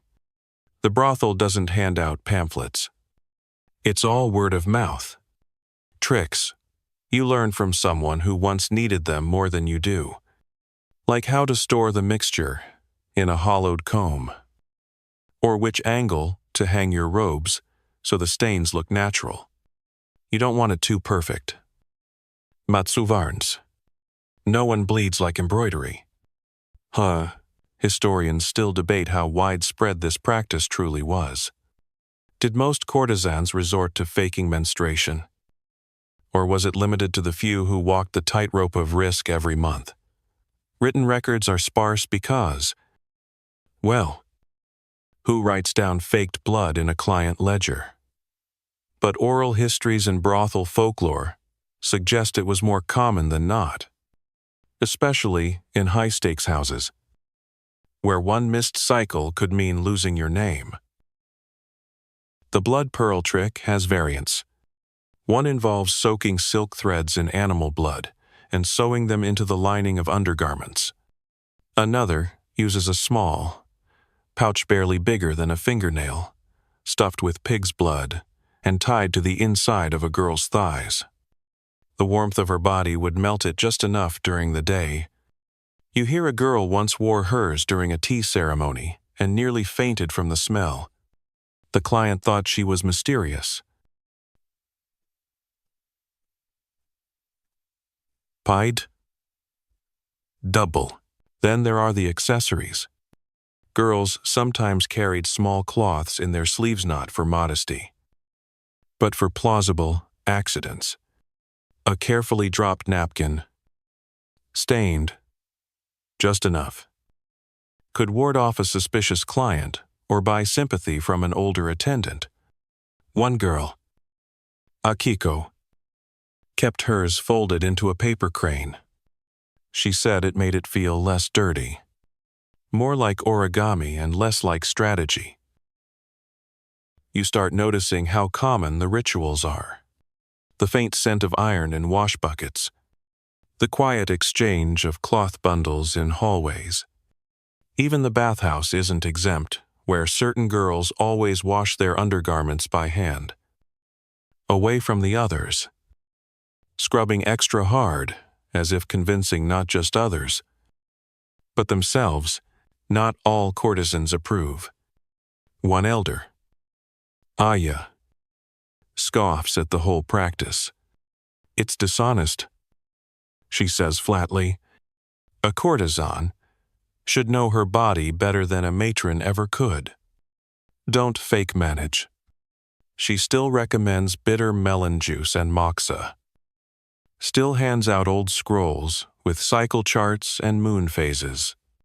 But even she admits, with a tired smile, sometimes the ink does less than the illusion. How? Rin tells you about a time she faked her period for 2 weeks straight back-to-back robes, switched out between shifts, all while pretending to be faint from heavy flow.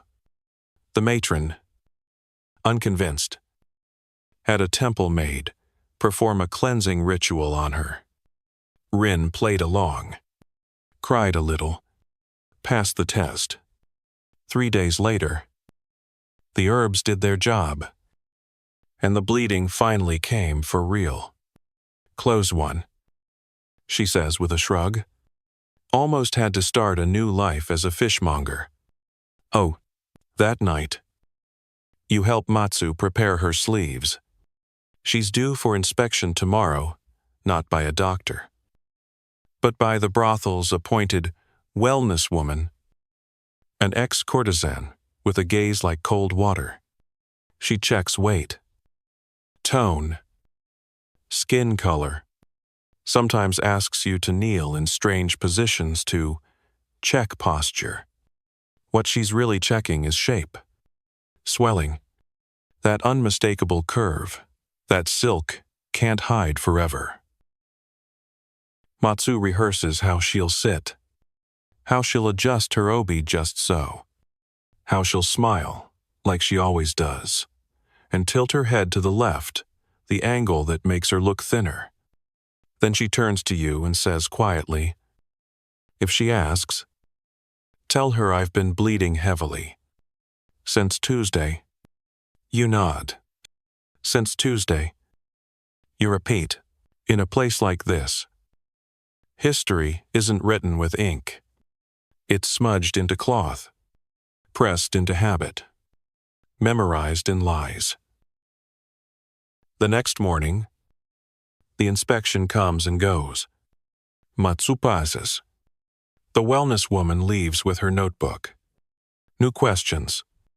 No drama. Matsu exhales like she hasn't breathed in a week. You sit with her later as she soaks her feet. She offers you a mandarin slice. Tastes better when you're not lying through your teeth, she says, half smiling. You wonder how many more days like this she'll have before the act cracks. You wonder how many girls right now are scrubbing cloths with beet juice and sweat. You wonder if anyone ever confuses the real blood with the fake yand, whether it matters, because in Yoshiwara, it's not about truth.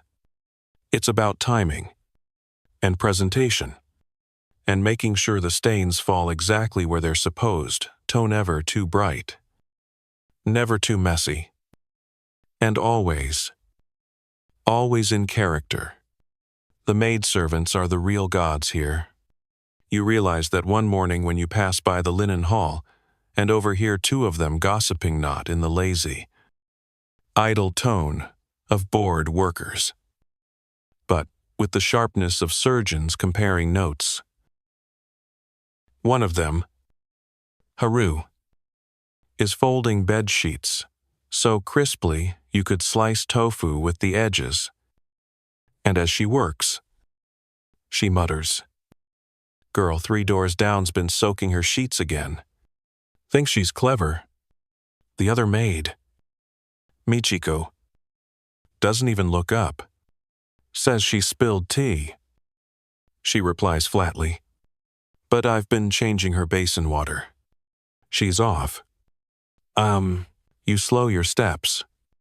Not to listen, to learn. Because if there's one thing you've underestimated in Yoshiwara, it's the women who move in the background. The silent watchers.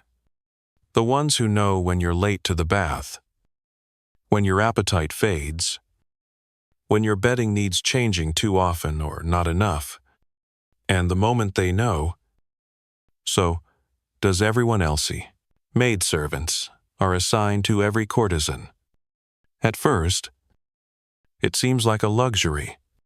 Someone to help dress you, unpin your hair, polish your shoes, whisper which client to flatter and which to avoid. But the truth is, they are the brothel's sensory network. Every girl's habits are observed, tracked, analyzed. The maids know your menstrual schedule better than you do. And if you start acting off, they're the first to notice and the first to report it. Take Haru, for instance. Mid-40s, sharp-tongued, and oddly good at removing bloodstains. She's been working in this house longer than any courtesan currently on payroll.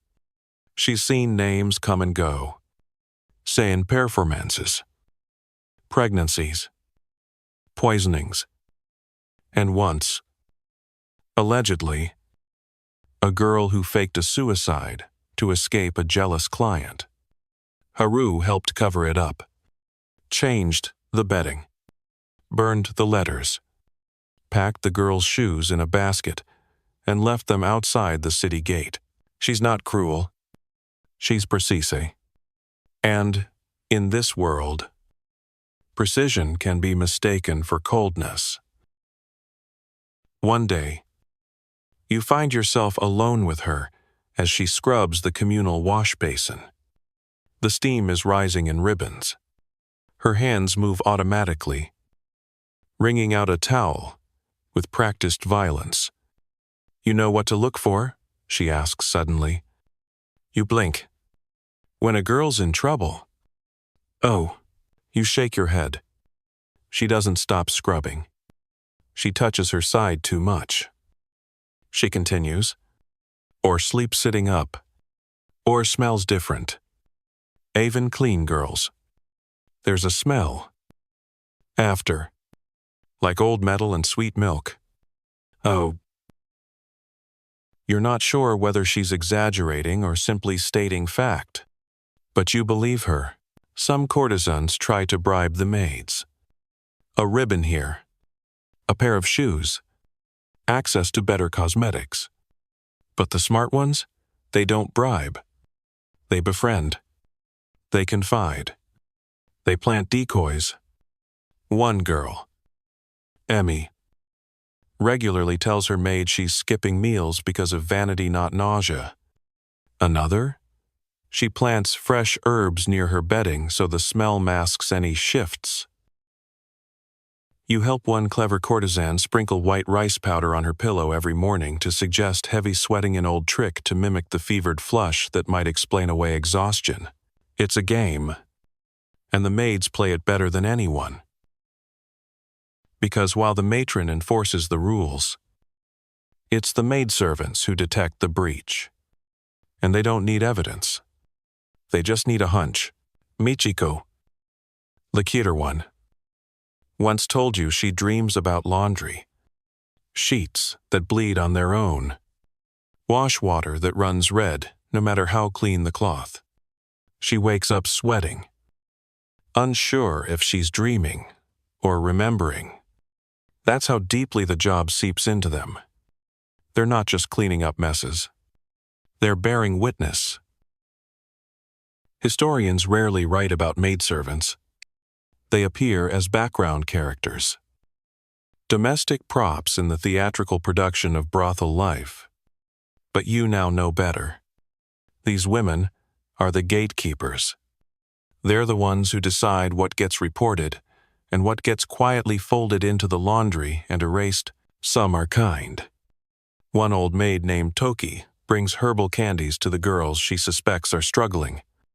She doesn't say why, just tucks them under the bedding with a nod. Another slips a warm stone into a courtesan's sleeves on cold nights. Keeps the hands from trembling.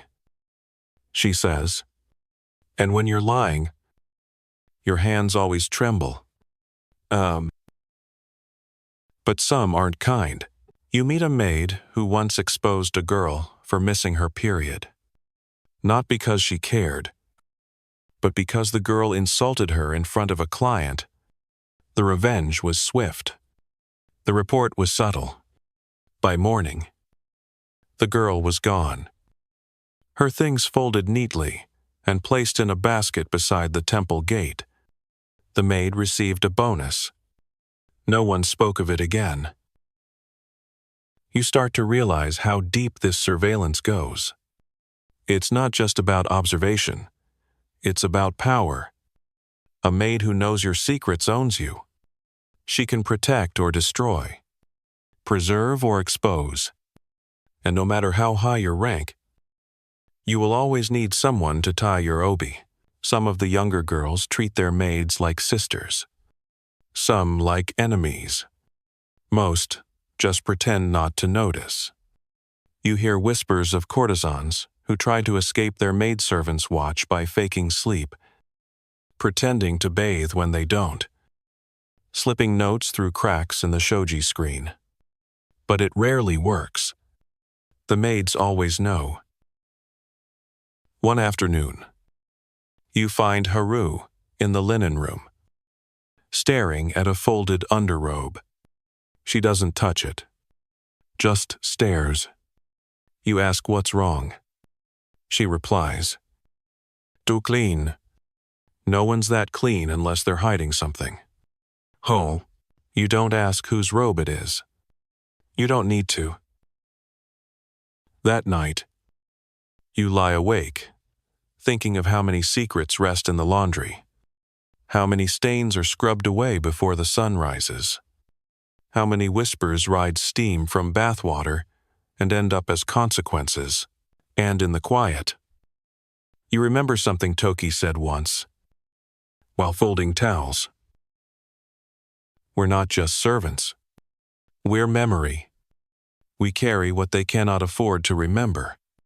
Oh, you think she's right.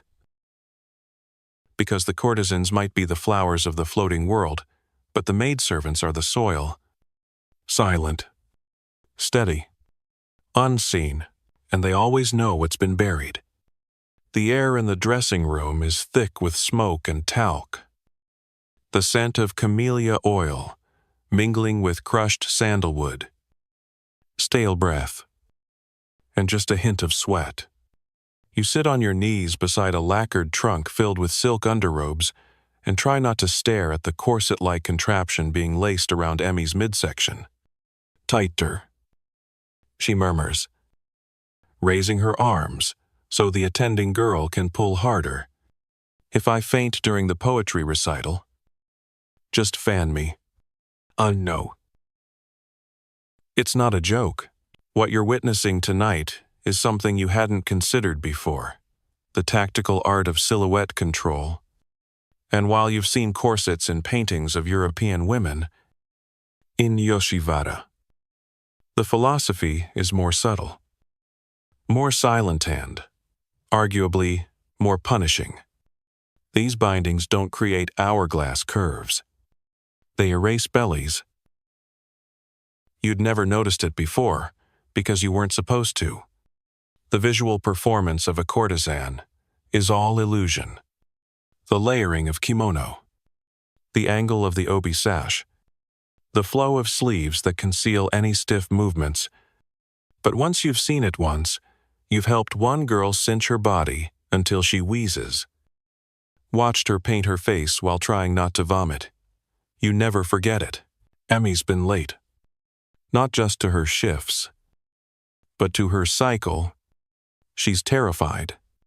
Can't afford another packet of herbs.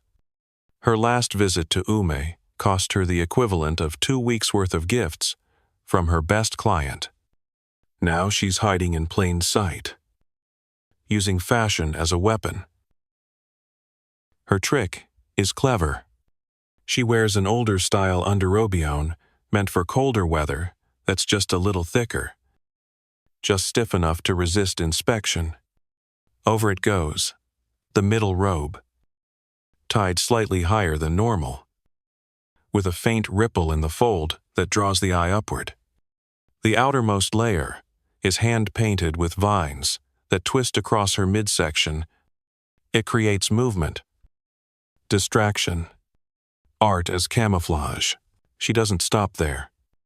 A small pad of rice paper is tucked beneath her obi to absorb sweat and pad out the sides. It makes her waist appear less defined, less obviously compressed. She's thought of everything except how long she can keep this up. You know what the hardest part is? She asks you, between bites of pickled plum, pretending to breathe normally. Azure, she's not being dramatic. The bindings are tight. Not just the waist, but the belly and lower ribs. She's careful not to cough, not to laugh too hard, not to bend forward when she kneels. It's not just about appearance, it's about narrative. You're always telling a story with your body. And if the story starts to change, the audience gets nervous. There's history behind these tricks. Some say courtesans learned them from kabuki actors, who used similar padding to enhance their feminine forms. Others claim the techniques came from armor makers, passed down by wives, who learned how to distribute pressure evenly across the torso. Historians still argue whether there was a standardized method or whether each house developed its own binding culture like a secret code written in knots and folds. Regardless, the intent is clear. Deny what the body wants to reveal. It goes deeper than just cloth. Diet plays a role too. Girls suspected of pregnancy often switch to bland, bloat-reducing meals: white rice, daikon, barley tea, no sweets, no miso, nothing fermented. The logic is that even if the belly grows, it won't swell dramatically. They eat standing up, then lie flat afterward to press things down. A ritual more superstitious than scientific. You've seen the morning drills, too. Girls waking before sunrise to massage their abdomens with cold cloths, whispering old chants that promise to flatten the moon or quiet the belly dragon. It sounds ridiculous until you remember what happens if they fail. One girl, now, once bound herself so tightly she cracked a rib. She refused to complain, kept performing through it. Only when she fainted during a shamisen recital did anyone notice. She spent 3 days resting, then returned as if nothing had happened. No one mentioned the bruise. Another, Hana, developed what the older girls call press rash raw skin along the waistline from over-tightening. She hid it with medicinal plasters that smelled faintly of mint and pain. Every time she bent down to pour tea, she winced. Every time a client commented on her delicate movements, she smiled. Some girls don't bind with fabric at all. They use posture, constant, deliberate engagement of the abdominal muscles, breath control. Long hours spent kneeling in such rigid form that it tricks the body into submission. It's brutal. And it's considered graceful. You help Emmy redress after her nightly soak. Her skin bears light ridges from the binding spink lines, like warnings from the future. She presses a hot cloth to her belly, not for comfort, but to relax the muscles enough to bind them again before bed. Sleep with it on. She tells you, that's when the belly relaxes the most. Quote, she's not alone. You find another girl, May, asleep in her room one night. Lying flat on a wooden plank, she's placed under her futon to keep her honest. She's only 15. The plank makes her back arch slightly, pressing her stomach downward all night. She says it helps. You wonder how long she'll believe that. The matron doesn't comment directly. Of course. But she notices. You see her eyes linger on the waistlines. On the layers. She knows who's hiding what. She just hasn't decided what to do about it yet.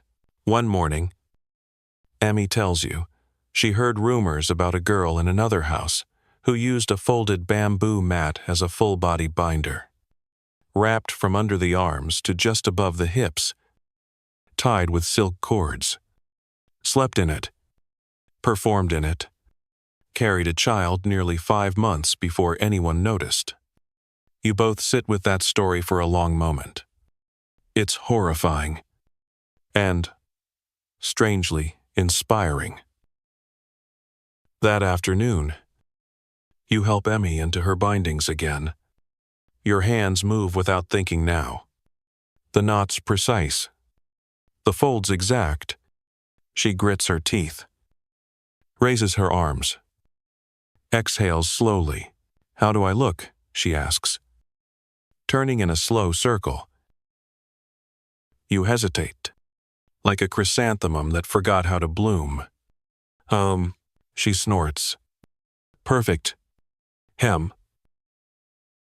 That night, during her performance, no one suspects a thing. She dances, laughs, plays shamisen with just the right touch of melancholy. Her client beams. The attendants whisper that she's back to form. No one sees the pain behind her eyes. No one hears her crying softly as you help her undress. The bindings falling away like petals in a storm. You hold her hair back as she vomits into a cloth basin. She says it's from the food. From nerves. You both know better. Later, as she lays down, she whispers, 3 more days. Just 3 more. Then I'll know. You nod, tucking the futon around her. There's nothing else to say. Because for now, the story holds, but you both know body don't lie forever. You can hear the bells long before you see them. Soft. Irregular. As though time itself is hesitant to intrude on what's about to unfold. They chime from a temple near the edge of the city, tucked behind a wall of black pines and hidden from the pleasure quarter by both distance and design. No bright lanterns here. No laughter. No silk rustling behind painted screens. Just a gravel path, worn smooth by quiet feet, leading to a garden filled with statues no one speaks of. Today, you're not wearing bright colors. No perfume. Just plain robes. Your sleeves empty. Your heart heavier than usual. Because Matsuhu passed inspection only 2 weeks ago. Who smiled through her tea service. Who danced in layers of brocade under moonlight lost hers.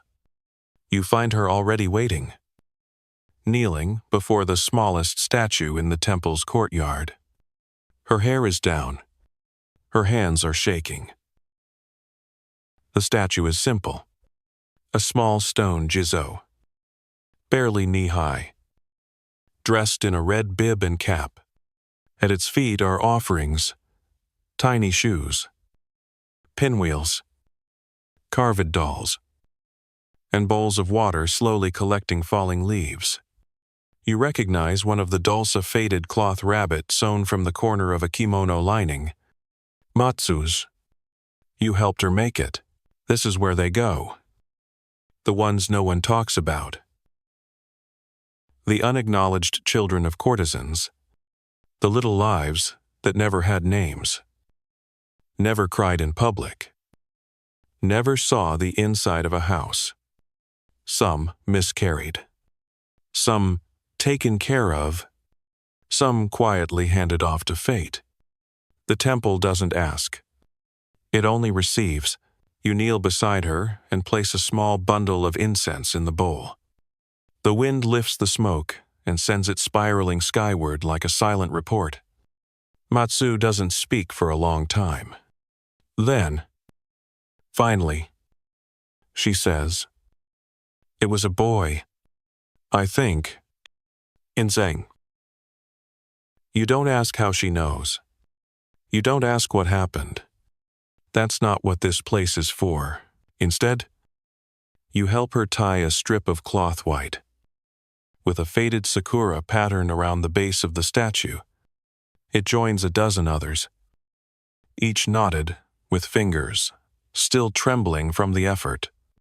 When the wind shifts, the strips flutter softly, like prayers with no address. This temple isn't well known. It's not in the travel guides. It doesn't appear in the brothel's approved list of client shrines. It exists in whispers. Girls speak of it as the place by the bell trees, or just that place you go when it's over. The monks don't advertise, but they always make room. Some days, the line of women is longer than you'd expect. Not all courtesans. Some washerwomen, some maids, one merchant's daughter, veiled. They all carry something, not in their arms, but behind their eyes. Matsu lights a candle. She holds it until the wax nearly burns her fingers.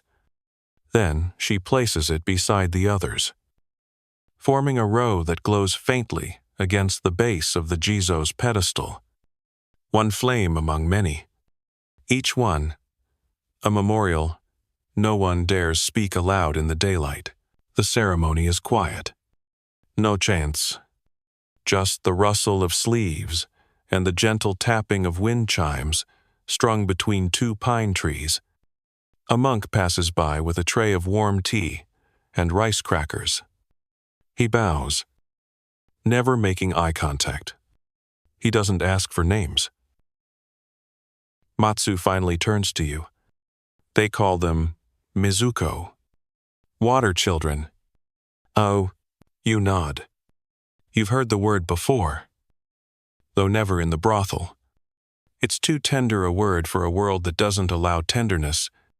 Mitsuko, a term that acknowledges life without declaring it. That allows grief without needing a gravestone. Historians still debate the origins of Mizuko Kuyotha ritual of mourning unborn or aborted children.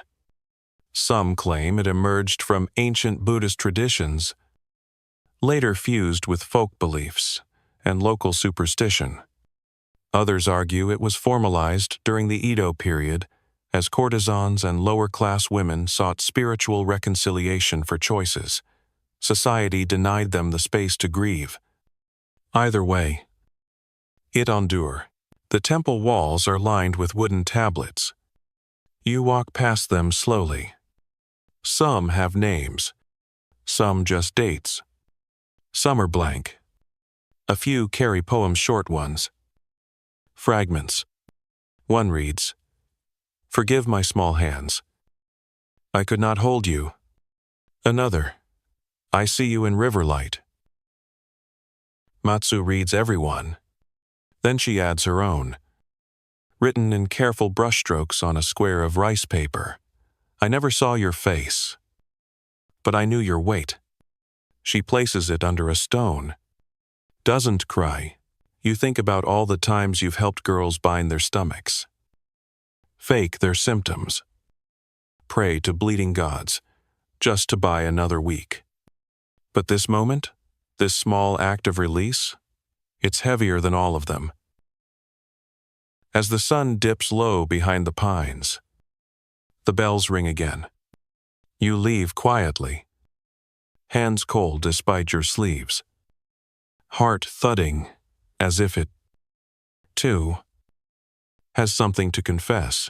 Back in the pleasure quarter, everything looks the same. The lanterns flicker to life.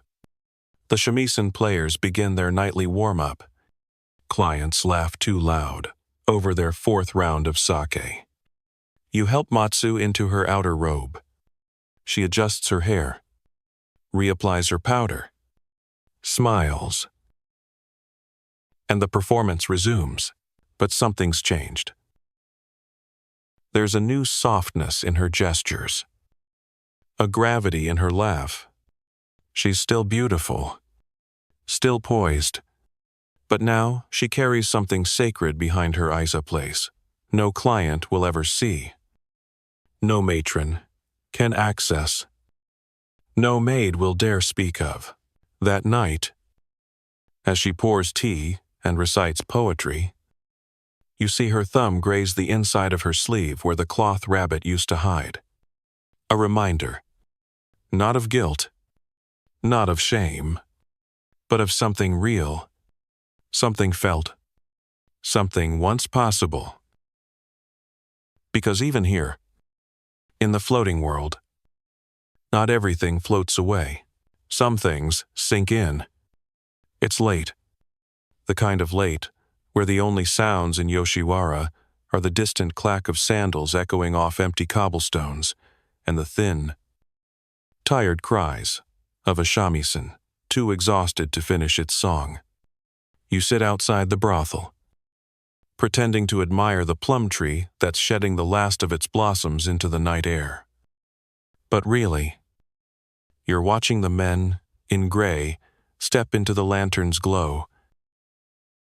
Inspectors, they come infrequently, but not so infrequently as to be forgotten. Their presence is like a draft of cold air, sudden, indéniable, and impossible to ignore. You'd think they'd arrive with fanfare, flags, perhaps a scroll. But no, they knock politely, carry ledgers with black covers, and wear expressions carved from unmoved stone. The girls straighten their collars. The maids vanish. And the matron? She becomes someone else entirely, softer, sharper, a little more rehearsed.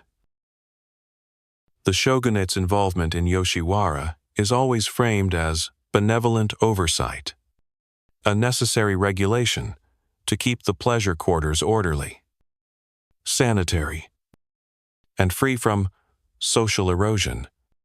That's the official language. But once you've seen how things really work, you realize those rules are more about illusion than justice. Tonight, the inspectors are doing their rounds, asking after head counts, checking licenses, flipping through client books. But they're not just here for numbers. You watch their eyes. They linger on Fass, especially the younger ones. They're looking for swelling, lethargy, maybe even guilt. One inspector, tall and lean, with a mustache like a calligraphy brush, pauses before Emmy. She's still bound, still hiding, still smiling. Is she well? He asks the matron. She had a late night. The matron replies, very popular this week. How? The inspector's brow lifts slightly, but he says nothing, just jots a note and moves on. You've seen this before. They won't accuse directly. That's not their job. But if they catch wind of something that makes the district look bad, girls collapsing. Pregnancies made public.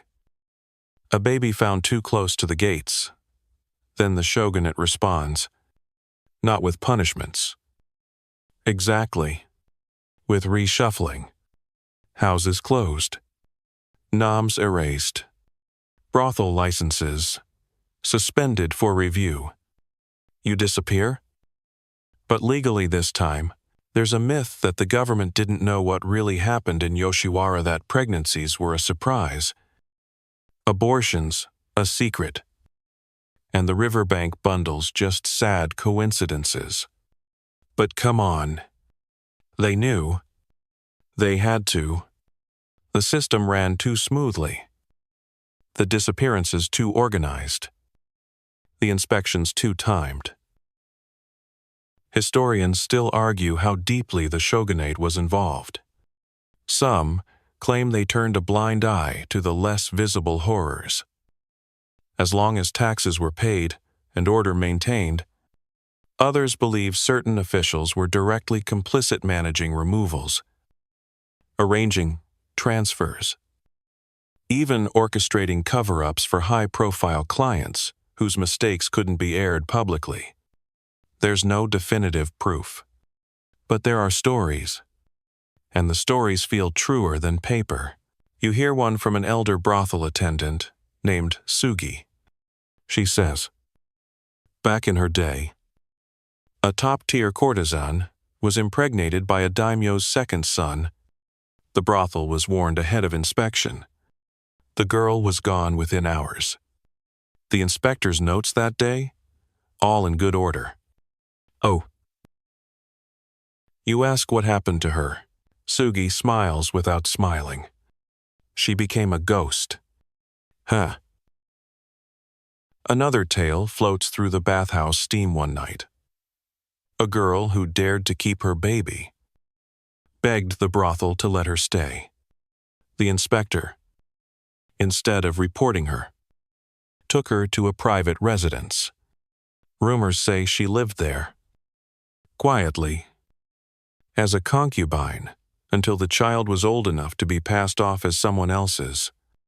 No one knows her real name anymore. But the house still burns incense every year, on a particular date. And the servants whisper to avoid the western wing. You start to understand something uncomfortable.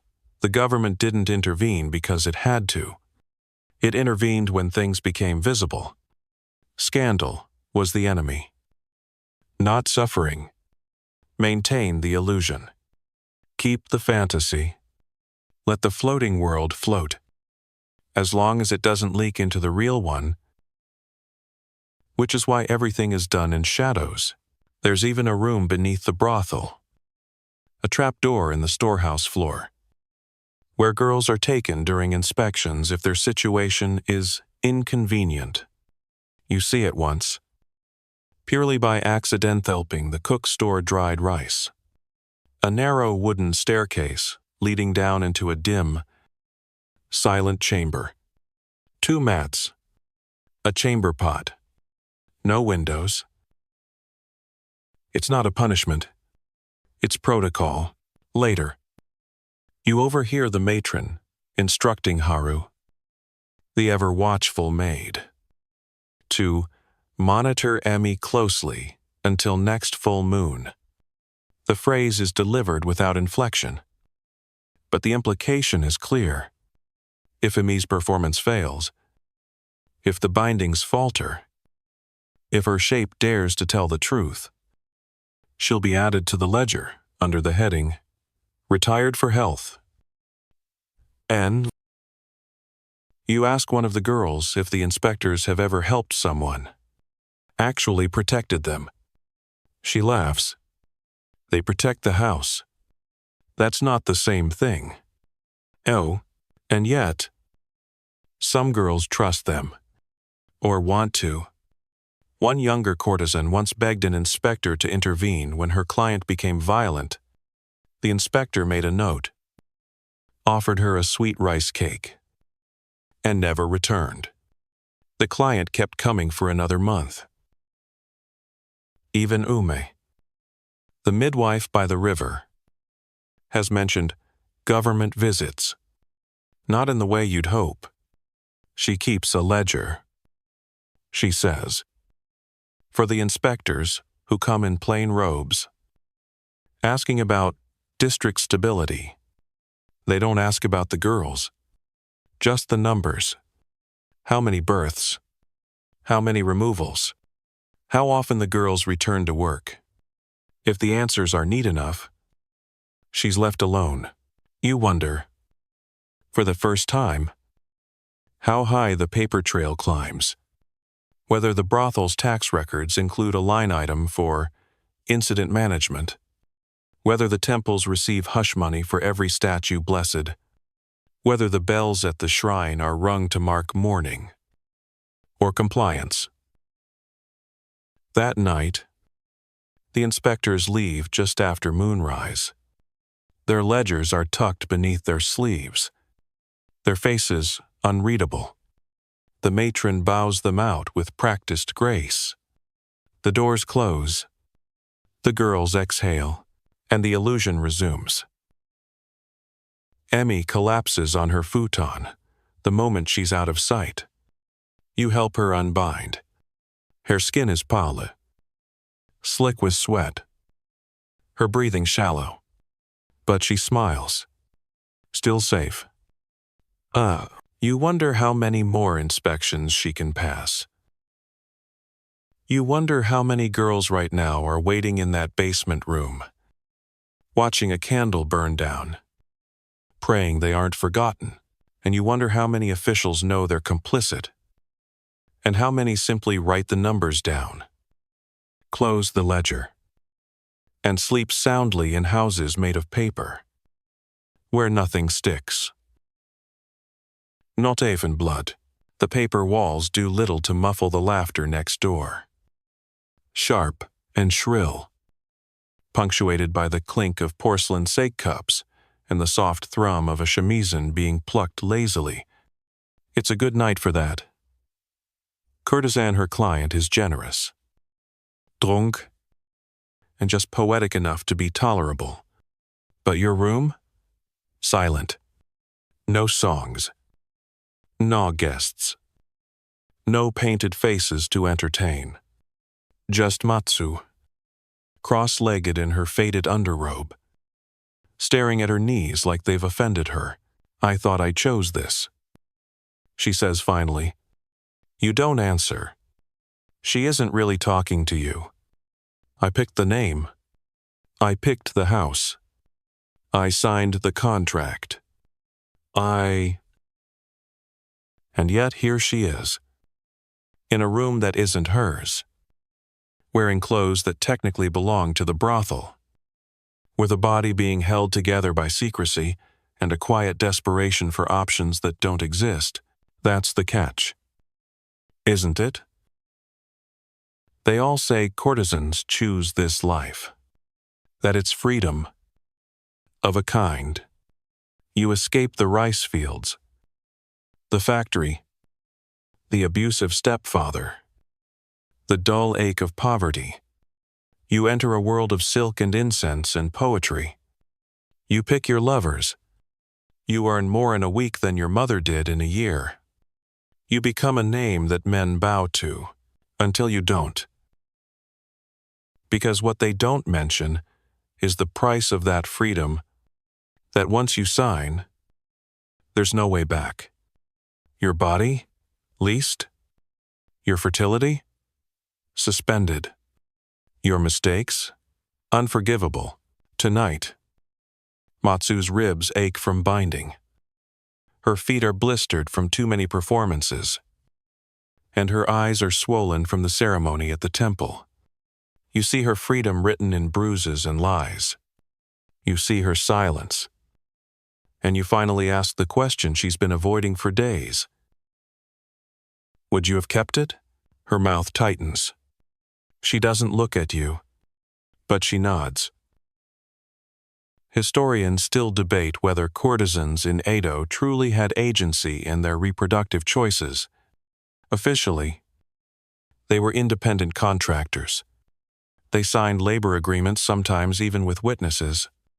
Some rose to fame, wrote poetry, entertained foreign dignitaries. But under that autonomy ran the current of strict control.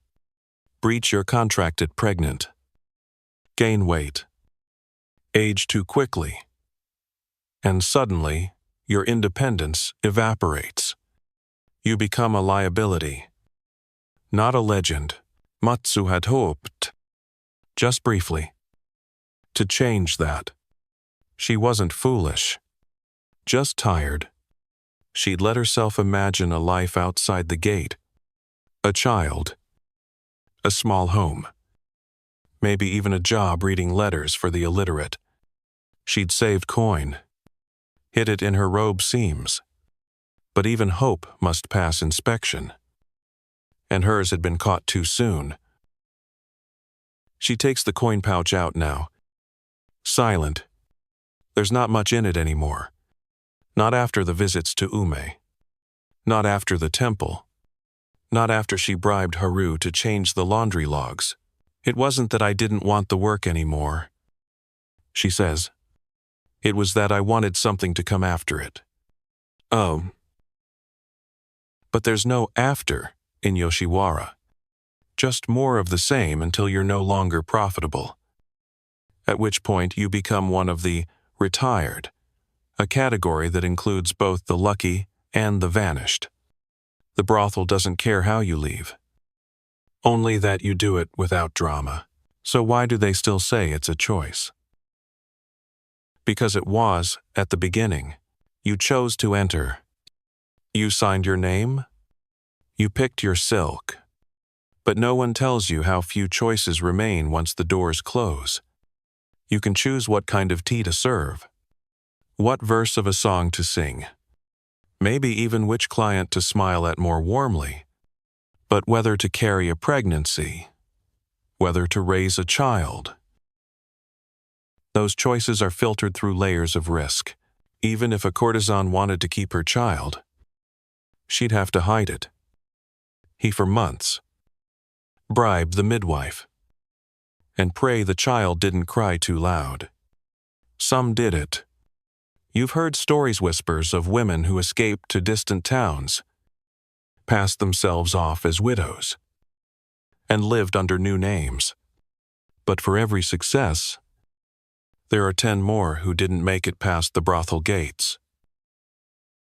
One girl, Saki, once tried to run. She didn't get far. Her slippers were too loud, the alley too narrow, and the matron had already paid someone to watch her. When they brought her back, she was silent. She worked for 2 more months, then quietly disappeared. The new girl in her room wears her hair the same way.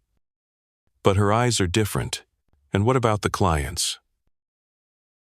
Sometimes, you get one who promises escape, marriage, a house, a future. But those promises have a habit of vanishing with the morning dew. A courtesan pregnant by a client rarely finds protection. Men want fantasy, not responsibility. If a child is born, it's either hidden or claimed by someone else. And if the client has power, the brothel often sides with him. Reputation matters more than truth. That's why most don't tell. Why Matsu tied her obi higher. Why Emi skips meals. Why Akane started rubbing vinegar on her temples to fake migraines and avoid night duties. They're managing risk, not making choices. You ask Matsu if she regrets anything. No, she says quietly. But I wish I hadn't believed them when they said we were free. Oh. Later, in the dressing room, you overhear 2 new girls chatting. They're still fresh, bright-eyed. giggling about a client who recited a haiku with his mouth full of eel. One says, "I'm going to save up and open my own tea house." The other nods eagerly. "I'll marry a bookseller." He promised to wait. You almost envy them. Almost, because you remember being there. 2. Remember thinking this life was a ladder, not a trap. Remember believing that if you just smiled enough, performed well enough, followed all the rules, you'd earn your freedom. But the truth is, the freedom was only ever offered to those who never needed it. That night, Matsu leaves something on your mat. A scrap of poetry, written hastily on thin paper. My name is my cage. My cage is stitched in silver. When I smiled, they cheered. When I bled, they vanished. You fold it carefully. Tuck it into your sleeve, because even if she couldn't choose her ending, maybe you can choose to remember her properly. Not as a girl who made a mistake, but as a woman who believed there was still something waiting on the other side of the gate. You've heard it before probably, in some traveler's mouth. Puffed up with half-baked expertise and too many cups of sake. Geisha. Courtesan, same thing. Right? It's a common mistake, especially among those who never look past the painted faces and layers of silk. But tonight, you find yourself watching the two roles side by side. And the difference is as clear as candlelight on lacquer. You're at a tea house, not far from the southern wall of Yoshiwara, but technically outside its gates. That makes all the difference. The room smells of cedar and citrus oil. The lamps glow softly. A single flute plays in the background. The geisha, seated across from you, pours tea with movements so smooth, they seem like breathing. Her voice is low, musical, designed to soothe and charm without hinting at anything transactional. She is elegance incarnate. No binding beneath hair robes. No forced posture. Her kimono is beautiful, but simple seasonal patterns. Nothing too flashy. Her hair, though pinned, isn't weighed down with gold and coral. And when she laughs, it's real. Or at least it's allowed to feel real. You notice the difference immediately. It's not her job to seduce. It's her job to entertain, to listen, to perform. You ask her a question about a haiku, and she answers not just with knowledge, but with quiet pride. "I wrote that one," she says with a smile, folding her hands, "though I stole the final line from a spring breeze." The geisha are trained from childhood. Yes, but in music, poetry, dance, and conversation. Not in the same ritualized performances of desire. Their contracts don't involve nightly clients, nor do they include the same unspoken reproductive expectations. A geisha can flirt. A geisha can refuse. A geisha is not, by default, a sexual commodity. But courtesans? That's a different stage entirely. Later that evening, you return to Yoshiwara, back through the gate where perfume hangs heavy in the air and lanterns glow just a bit too bright. The courtesans are lining up for their evening processions, their garments 10 times more elaborate than what you saw earlier. Hair stacked high, kanzashi glinting, layers upon layers of robes so heavy you can see the ache in their shoulders. You find yourself watching Emi tonight. She's in full Oiran attire robes, dyed with intricate moonlit koi. A golden obi, so thick it needs 2 attendants just to hold it up. Her steps are slow, deliberate, ceremonial.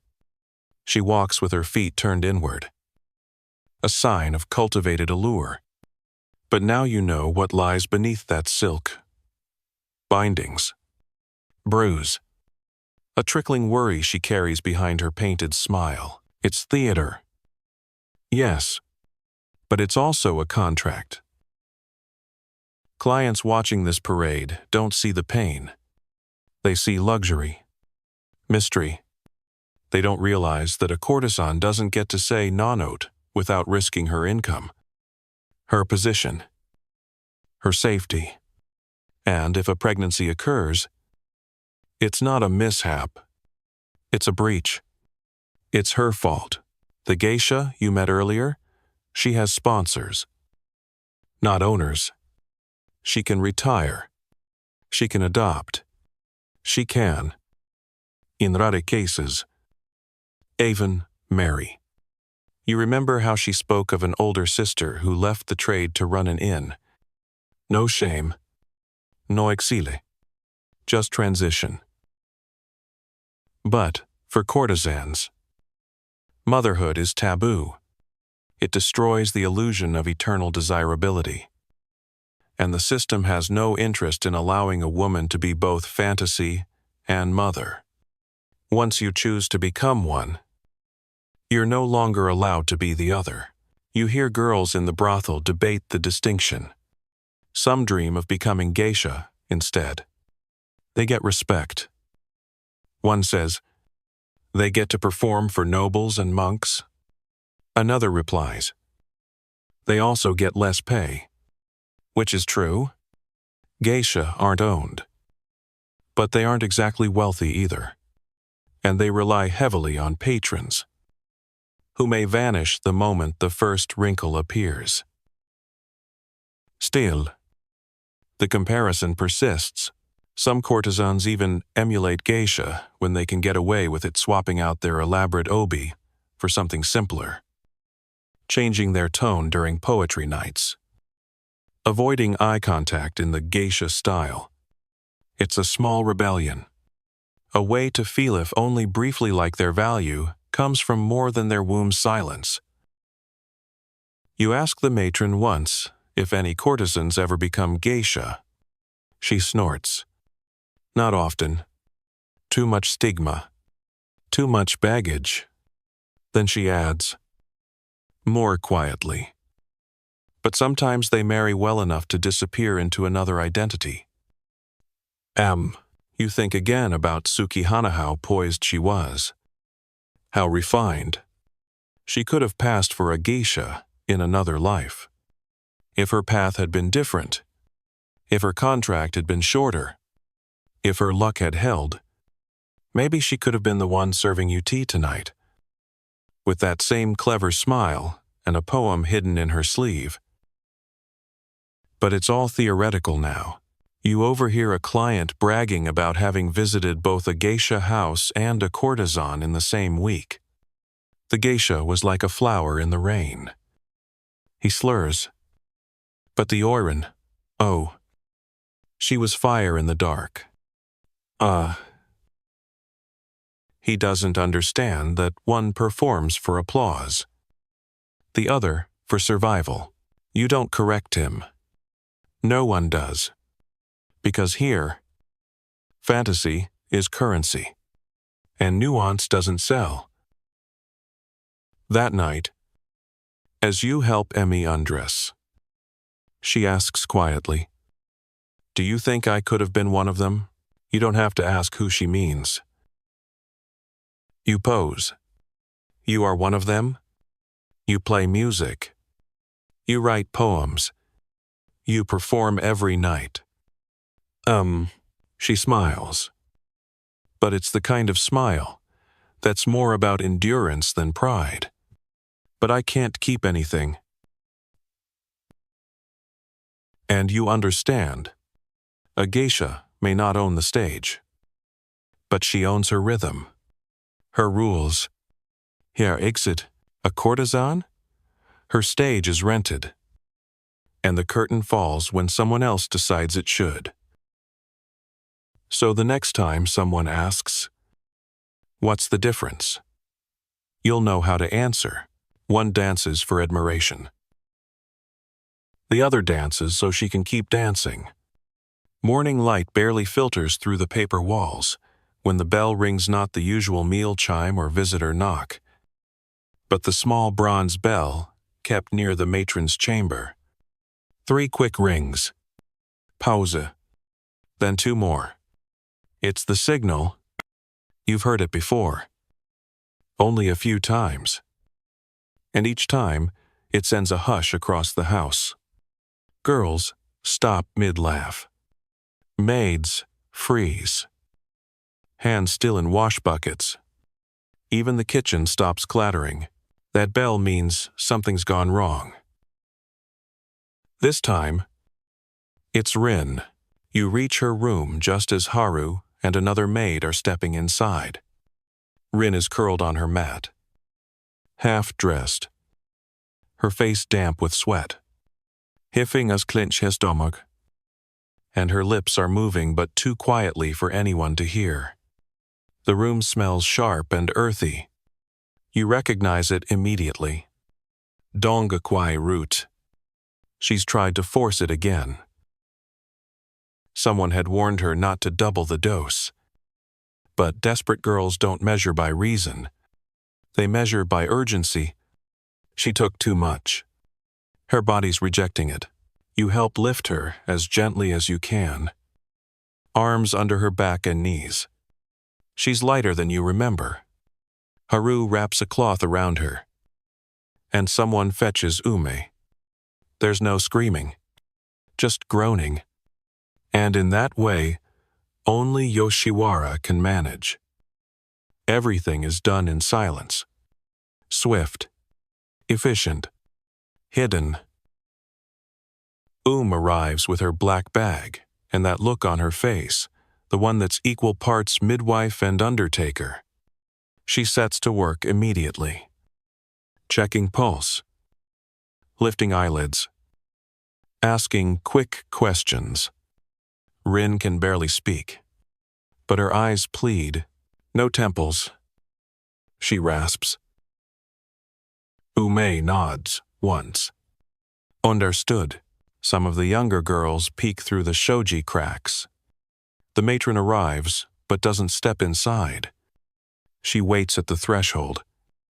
Arms folded. Her lips tight as a sash. A girl falling ill is one thing. A girl collapsing mid-shift is another. But a girl collapsing because of this? It endangers everything. Rin's breathing stabilizes after Ume administers something you don't ask what. Then Ume turns to the matron and says calmly, "She needs rest. Nothing more." Everyone understands the code. It's not just a diagnosis. It's a script. Nothing more. Which means this didn't happen. There will be no record. No punishment. No consequence, provided it stays quiet. But the fallout has already begun. The bedding must be burned. The clients rebooked. The maids sworn to silence.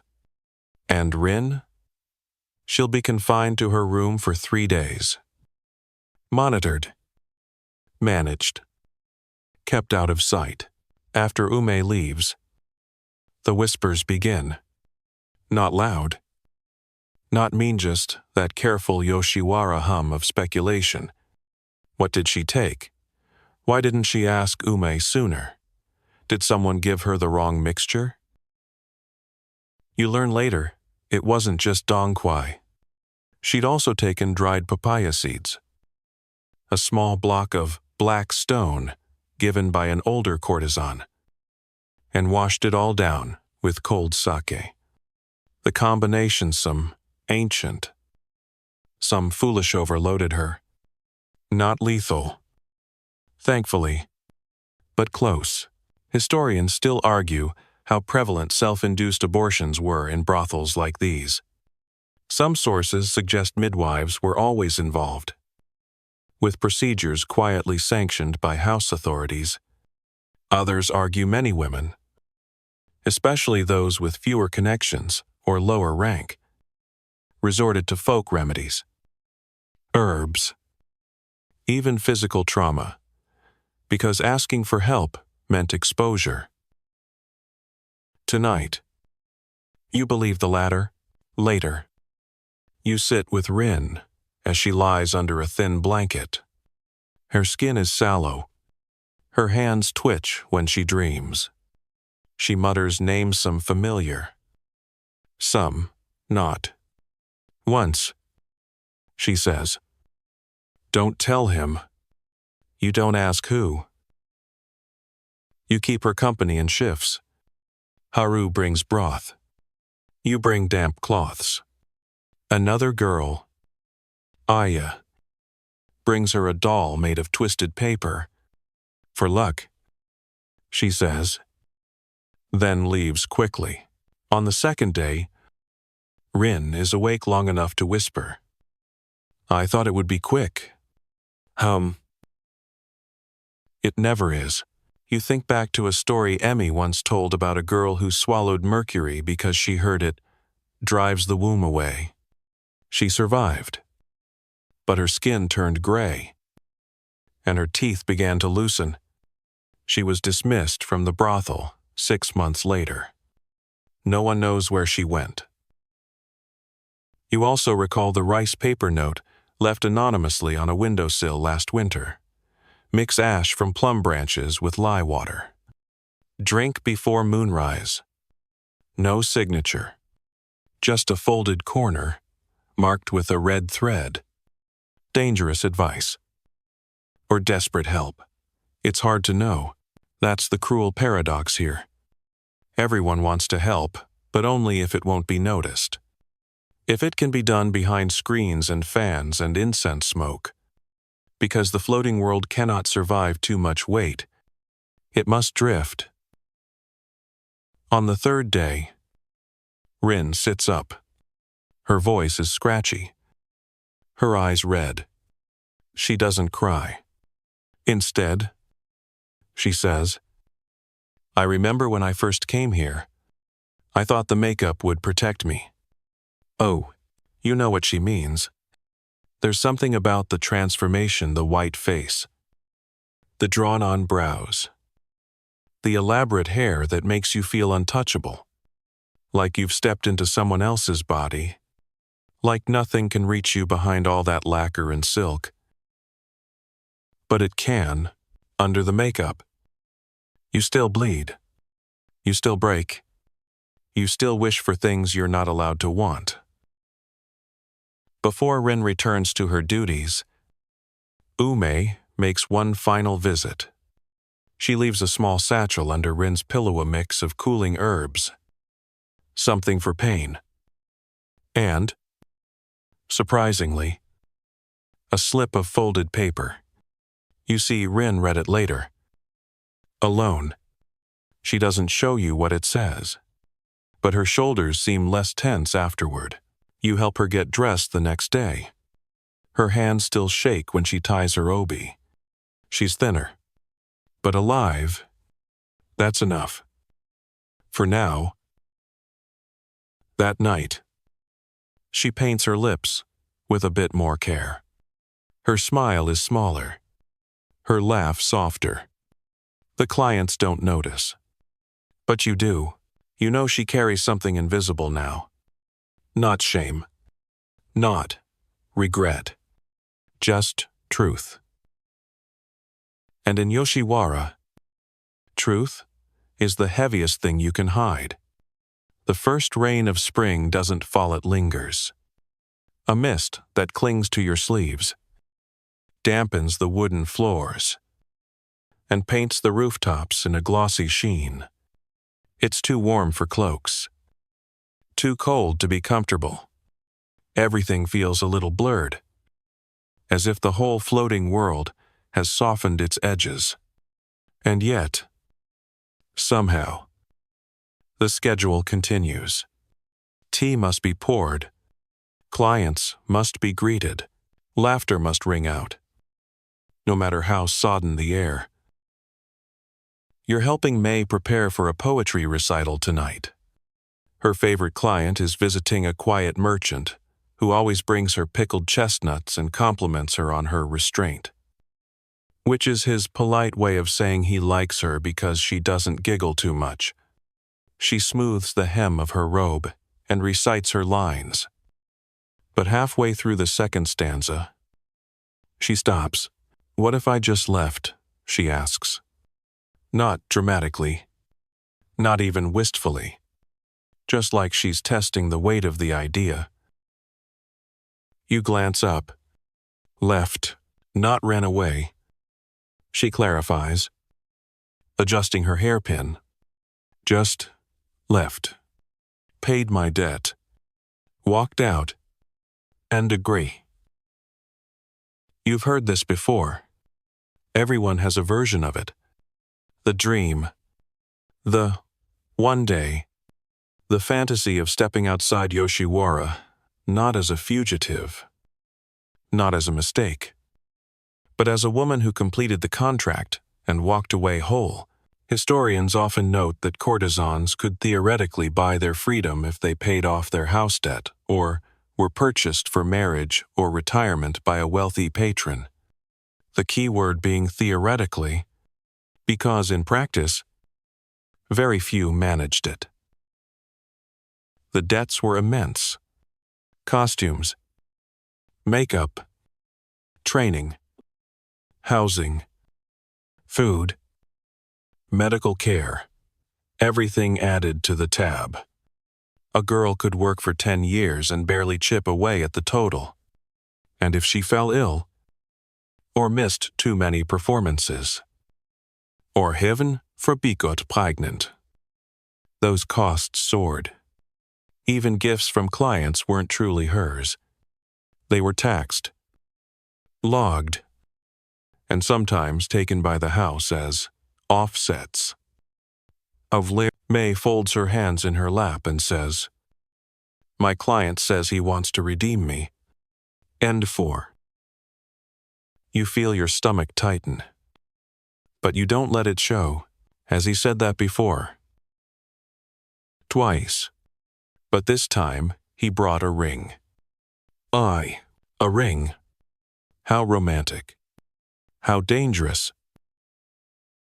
Because redemption isn't just a word here. It's a contract. A transaction. If he means it, he'll pay the house's price, file the paperwork, and take May out of Yoshiwara legally. No shame.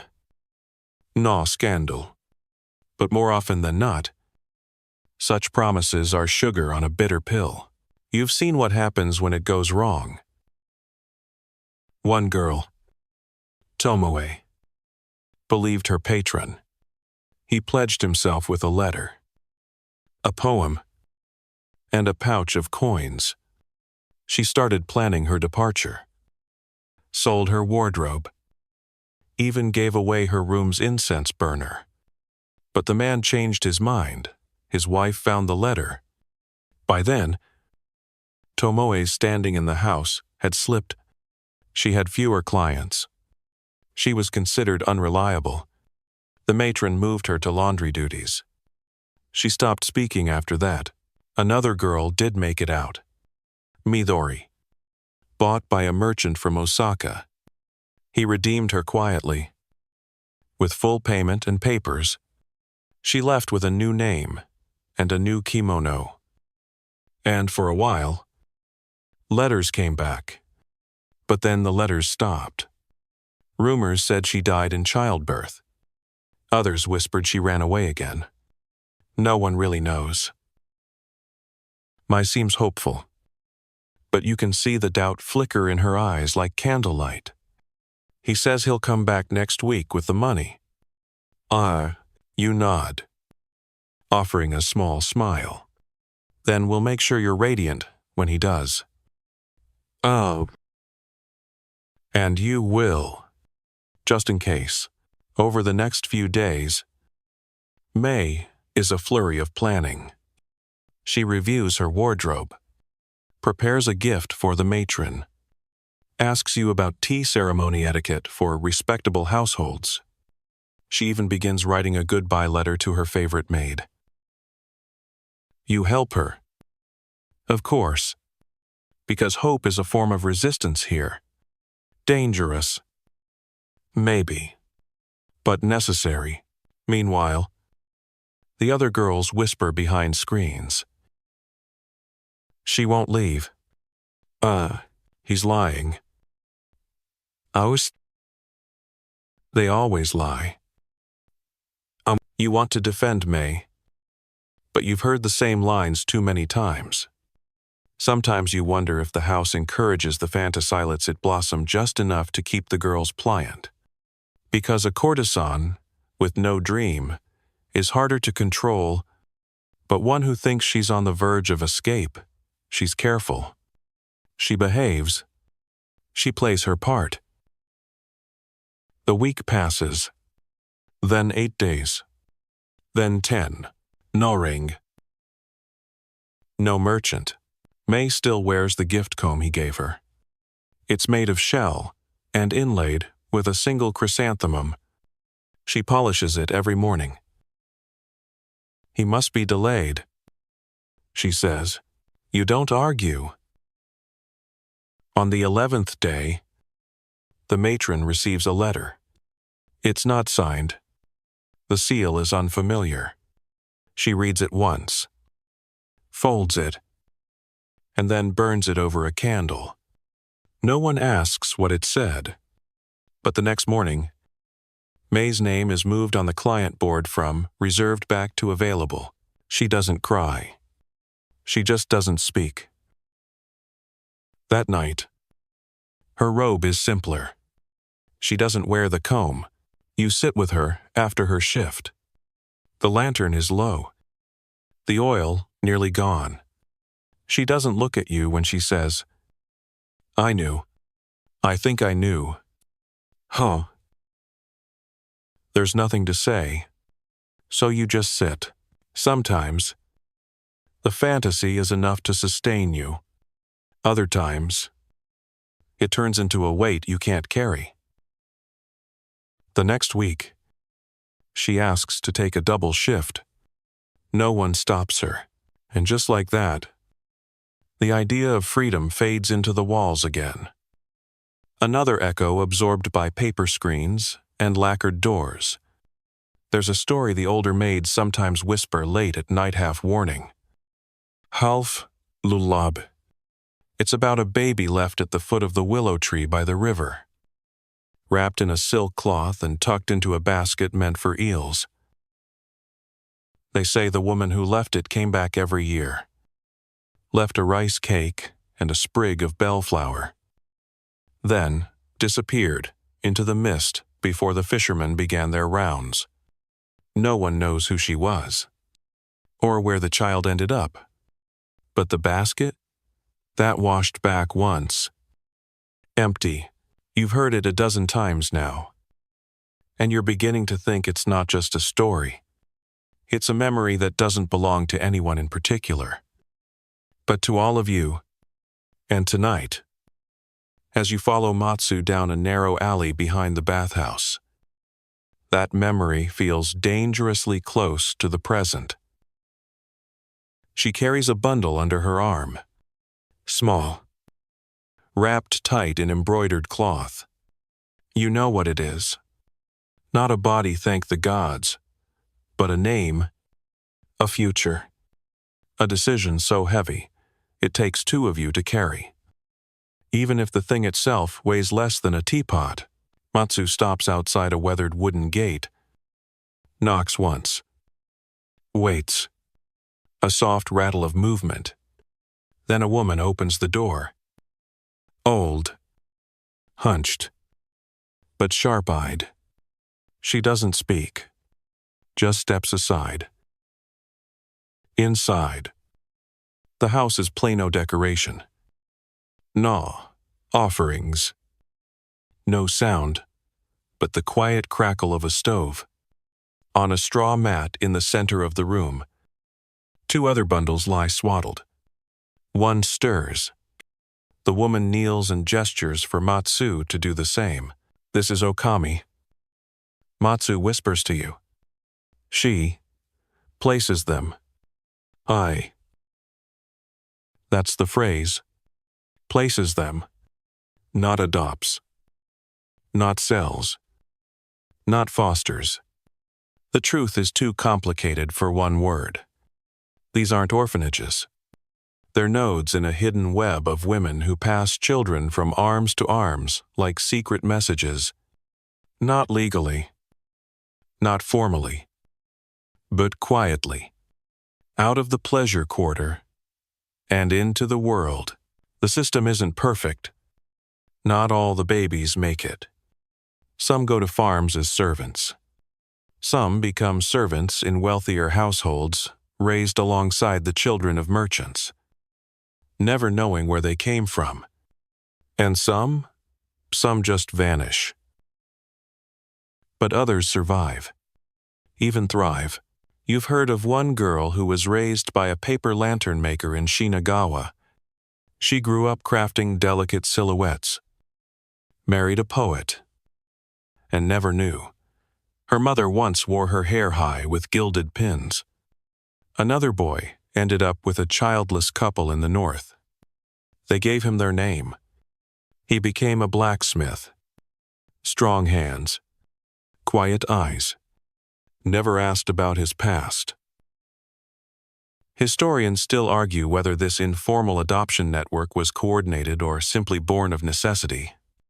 There are no records, no signatures, no receipts, just stories, carried by women too practical to waste time on paperwork. It was about survival, not sentiment. Okami takes the bundle from Matsu without ceremony. She checks the cloth, the wrapping, the note.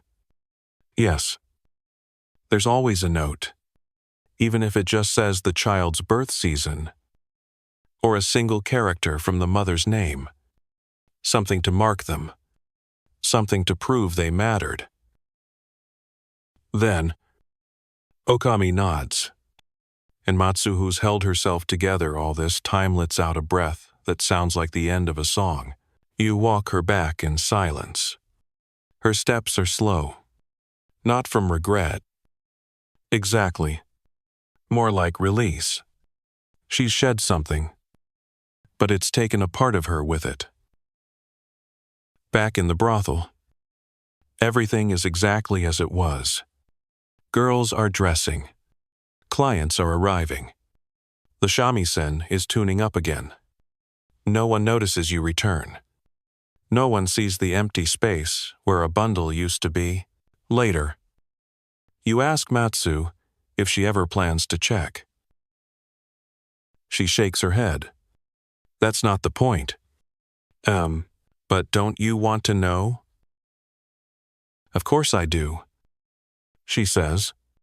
But I wanted him to have a life that doesn't need me lurking at the edge of it. It's not about erasure. It's about permission. Permission for the child to grow without the weight of a past that was never allowed to be public. You realize, Fen, that placing a child isn't giving them away. It's choosing not to drag them back. You begin to notice signs now. Other girls, brushing cloths with more tenderness than necessary. A matron who lingers too long over the laundry list. A midwife who leaves the brothel with 2 bundles but returns with 1. The system is alive, humming beneath the surface. Run by women who've learned to move without being seen, and every now and then, you catch a glimpse of something strange. A merchant who visits not for pleasure, but to slip a coin pouch under a screen. A woman who pauses outside the gate, watching, then nods and walks away. A child on the street, with eyes too familiar.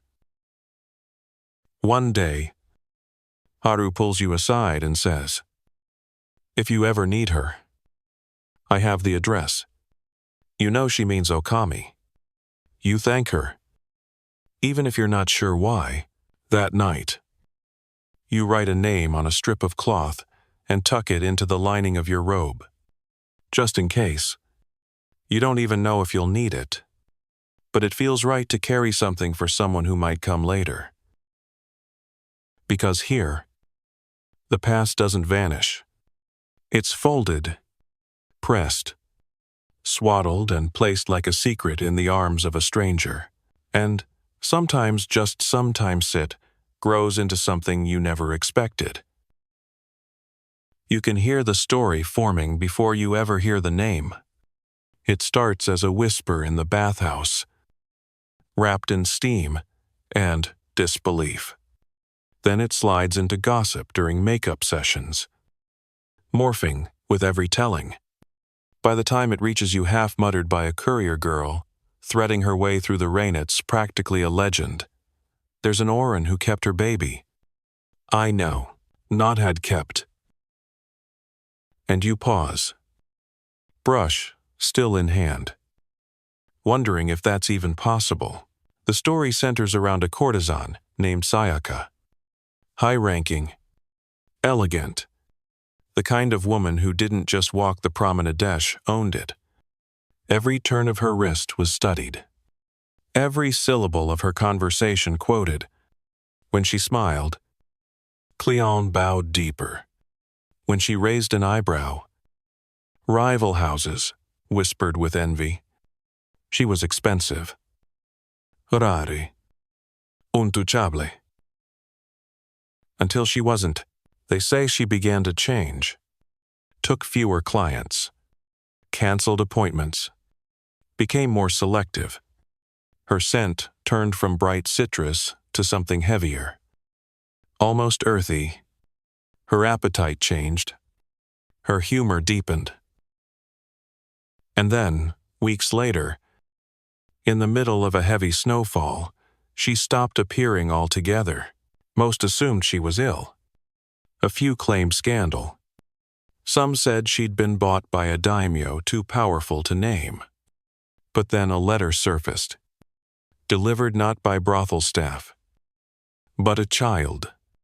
A girl, maybe 7 or 8, with Sayaka's eyes and her posture. She handed the letter to the matron of Sayaka's old house, bowed low, and walked away. Inside was a single line. Some dreams don't drown. That's when the stories exploded. No one knows exactly how she did it, whether she had help from a client, or a monk, or a former attendant, whether she bribed the officials, or simply vanished through a network of sympathetic women. But somehow, Sayaka escaped, not just with her child, but for her child. Some versions of the tale say she runs a roadside inn now, north of Edo. Others place her in a mountain village, living among potters, teaching her daughter how to mix glazes. There are even more dramatic versions. Sayaka disguises herself as a man, joins a troupe of wandering actors, and performs tales of forbidden love while her daughter sells rice cakes to the crowd. Historians still debate whether Sayaka ever existed. Some say the tale is a composite of several real women each, one chipping away at the myth of the courtesan who must vanish if she dares to mother. Others believe she's pure fiction, crafted by hopeful girls who need to believe that escape isn't just possible, but beautiful. You choose to believe she was real. Not because the details make sense, they don't. The timelines shift.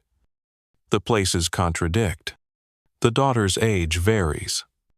But the feeling of it is too rooted, too persistent to be entirely made up.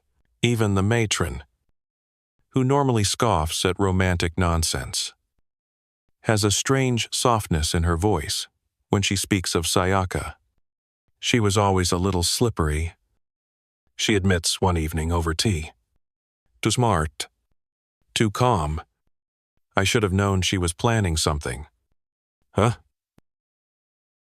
You catch her fingers tracing the edge of her cup, almost fondly. Over the next few weeks, the girls begin to whisper the legend like a charm. She braided the child's hair herself. Oh, she named her after a flower that only blooms in the dark. She taught her how to walk like a cloud. Oh, whether true or not, Sayaka becomes a quiet resistance. Her name is used in secret notes, scribbled into poetry margins, tucked into sleeves like a talisman. Even the youngest courtesans, just learning their bows and brushwork, repeat her story at night before bed. You find yourself wondering what it must have felt like for Sayaka to cradle her newborn not in fear, but in defiance, to say, "No, I'm keeping this." To decide that motherhood didn't mean failure or dismissal or death, that it could mean more. Of course, not every attempt ends like hers. Another girl, Kasumi, tries to follow that path. She gets as far as the temple, where she plans to hand off her baby temporarily before retrieving him after arrangements are made. But by the time she returns, the bundle is gone.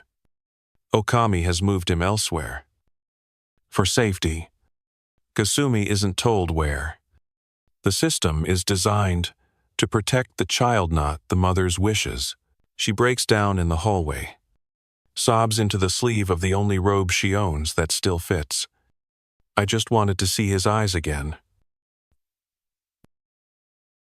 The matron, surprisingly, doesn't punish her, just moves her to incense duty for a while. Time to settle the spirit, as she puts it. But, even in her grief, Kasumi clings to Sayaka's name like a thread. If she could do it. The temple begins to see more visitors in the mornings.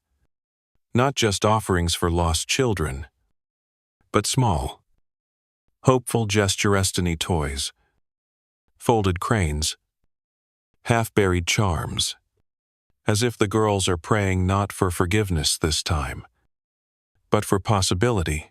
And for a moment, the floating world tilts just slightly towards something real. You start noticing how often the name Sayaka is scribbled on abandoned scraps of paper, inked into the corners of makeup trays. Once, even carved softly into the back of a drawer. It's a rebellion, quiet and paper-thin. But sometimes paper is enough to carry hope. One night, Emmy sits beside you. After her client has gone, she's watching the moon rise through the crack in the shutters. I think she's still out there, she says suddenly. You ask, Sayaka? She nods, raising her daughter. Far from here. Happy. You nod too. Because whether she's real or not doesn't matter now. What matters is that someone made it out. Someone kept something that wasn't allowed. Someone looked the floating world in the eye and said, "No, you don't get everything." And even if Sayaka never returns, her name will. Because in a world where nothing is kept, her story is. You wake to the sound of wind bells clinking against each other, tinny, high-pitched, almost playful. Except tonight, the wind's too strong, and they sound more like a warning. It's just past midnight. Most of the brothel is asleep. The lamps are low. The corridor's quiet. But in the far corner of the house, past the kitchen and behind the storage room, a door creaks open. It's Aya. Thin, pale, hair unpinned and trailing down her back. She's barefoot. That's the first sign something's wrong. You follow her. She doesn't see you. She moves slowly, almost floating, her hands outstretched, as if feeling the air. She stops near the incense altar, kneels without ceremony, and begins whispering, not prayers, not words you understand, just sound, repeating, rocking. You approach gently. Her eyes are open, but they don't focus. Her lips tremble. She clutches something in her fist, a scrap of cloth, stained at one edge. Later, when she's awake, she won't remember any of it. This isn't the first time it's happened. There's a quiet kind of madness that hangs around this place, something not violent, not dramatic, just constant. The kind that builds slowly, one silence at a time, one loss, one refusal to grieve. I is not the only one. Emmy hears crying in her room always just before dawn. She's certain it's a child. But when she opens the sliding door, nothing. She's lit incense every day since it started. But the crying hasn't stopped. "Hey, Miss Esme," she whispered once, then wouldn't explain. Rin, ever practical, keeps a string of bells over her doorway. She says it's to warn away spirits with bad timing. But you know it's more than that. When she thinks no one is watching, she touches the bells and mutters apologies. And you? You've started dreaming of paper dolls, dozens of them, lined up along the riverbank, all staring at you with painted-on faces. Their mouths are always the same small. Red. Silent circles. There's a word the old attendants use when they talk about this. Ubium. The ghost of a woman who died during childbirth or lost a child and cannot pass peacefully into the next life. She lingers. She weeps. Sometimes she appears carrying a baby, offering it to strangers before vanishing. Other times, she simply watches, waiting for someone to remember. Historians still debate how seriously these legends were taken. Some argue they were metaphors, ways to explain postpartum grief, trauma, or the long-lasting emotional wounds of separation. Others believe these stories were real to those who told them, shaped by centuries of religious syncretism, where Buddhist mercy meets Shinto animism. And every silence holds a spirit. In Yoshiwara, no one argues about it. The belief is practical. You see it in the bowls of rice left on the windowsills, the incense burned under floorboards, the tiny footprints drawn in chalk by girls too scared to name what they saw. There's a temple not far from the brothel, not one of the big ones, just a tucked-away structure behind a tea shop, marked by wind-worn banners and a small pond. It's dedicated to Jizo, the protector of children and lost souls. And if you go there at dawn, you'll see them. Rows of tiny statues, each draped in red bibs and knitted hats. Offerings of toys, sweets, folded cranes, and behind them, the stone lanterns marked with initials. Girls from the district come here when they think no one's watching. Some leave notes. Others just kneel and whisper. Once, you saw a girl press her lips to one of the statues and weep quietly, like she was afraid even the stones would judge her. You come too, eventually, not because you lost a child, but because you carry the weight of everyone who has. And as you kneel, incense wafting around you like fog, You realize the ghosts here don't haunt out of vengeance. They haunt because they were never acknowledged, never named, never mourned properly. Yoshiwara doesn't allow for mourning. It's not in the script. Sadness breaks the illusion. But the ghosts? They don't care about illusions. They cling to the unsaid, the hidden, the denied. One night, May returns from a client's room pale and trembling. She doesn't speak, just changes her robe and sits by the window, eyes fixed on nothing. Later, she confesses she saw a child's handprint on the mirror fresh. Small, unmistakable. The client had no children. After that, she begins leaving sweets on her windowsill. Every full moon, you'd expect fear. But it's not fear. Not really. It's recognition. Grief has simply taken another shape. Even the matron, who scoffs at most superstition, keeps a single rice cracker wrapped in red cloth inside her drawer. You asked her once why. For someone I couldn't help, she said. And that's the truth of it, isn't it? These ghosts aren't here to punish. They're here because someone loved them once, even for a moment, even when they weren't supposed to. That love doesn't vanish. It lingers. It weeps. It whispers through the paper walls. So you begin to listen. To the bells. To the wind. To the quiet tap-tap of footsteps that never leave prints.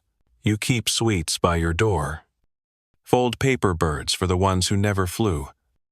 Burn incense for the ones who were never named. And in the silence that follows, you feel less alone, because in a world that forgets so much, remembering is the bravest thing you can do. You don't notice the ledger at first. It's just a thick, spine-worn book tucked on a shelf behind the kitchen, between a jar of pickled plums and a stack of unused tea trays. But Haru leaves it out one day, maybe on purpose, maybe by accident, and your eyes catch the column of names written in brushstroke calligraphy, tidy and restrained. You recognize some immediately. Others take a moment. Some are crossed out. These aren't client names. They're girls. And the dates beside them, they don't match hire days or birthdays. These are departures, not deaths. Not retirements. Not promotions. Just disappearances. Haru finds you reading. She doesn't scold you, just stands beside you. Arms folded, they don't record what happens, just that it did. The implication is clear. Once you go, you're gone. Whether by redemption, punishment, escape, or placement. There's no follow-up, no welcome back, no inquiry, only a name, and a line drawn through it. You flip the pages, each one heavy with absence. Then you see one name, Tomoe. You remember her. Bright laugh, blue silk fan, gone one morning without a word. You'd asked, and the matron said, she moved on. That was it. No story. No notch. But here she is. Tomoe. Line through her name. Date. 10th day of the wind month. That's all. Do you ever wonder what happened to them? You ask Haru. She shrugs. I try not to. But don't you want to know? Sure, she says. But this place teaches you to survive. Not to remember. Oh. And yet, the ledger is remembering. In its own way, cold, detached, but real. Later that night, you ask Emmy if she's ever seen her name in the book. She shudders. Not yet. It becomes a quiet obsession. You start watching for signs. A name removed from the appointment board. A robe left folded, but unclaimed. A teacup still warm, but untouched. It's like the brothel itself exhales, and someone vanishes into the breath. One evening, you catch Aya staring at the gate for a long time. When you ask what she's doing, she says, "If I look long enough, maybe I'll see who's not coming back." I am. And the thing is, the departures never look the same. Sometimes they're sudden after a fight, a failed inspection, a secret discovered. Other times, they're slow. A girl becomes Keter, more careful. She begins tidying more, washing her own dishes, writing poems with endings that don't rhyme. Then one day, she's not at breakfast, and no one asks why. Historians still argue about the fates of these women. The official records are sparse, often sanitized. Returned to family, married into service, died of illness. But within the community, there were other explanations. Sold again, imprisoned, dead by their own hand, or rarely blessedly escaped with help from someone on the inside. The brothel's policy is simple. What happens after departure is not the brothel's responsibility. It's strange. You spend your whole life here being watched, managed, judged. But the moment you step beyond the gate without proper cause, no one watches you at all. That's why the girls have created their own record system. Quiet, unofficial, scattered like footprints that only show up when it rains. There's a drawer under the mirror table in the dressing room. Inside, folded paper slips, each marked with a symbol, never a name. A lotus for Tsuki, a fan for Midori, a falling leaf for Sato. These aren't goodbye notes. They're breadcrumbs, left behind in case someone comes looking. May finds one once. It's addressed to her. Hidden in a sleeve she'd thought was hers alone. It says only, "I made it over the river. The road was quiet." She keeps it in her sash for weeks, reading it like a talisman. You begin to wonder what you'd leave behind if it were you. What symbol? What message? One day, you ask Ume if she's ever helped someone leave.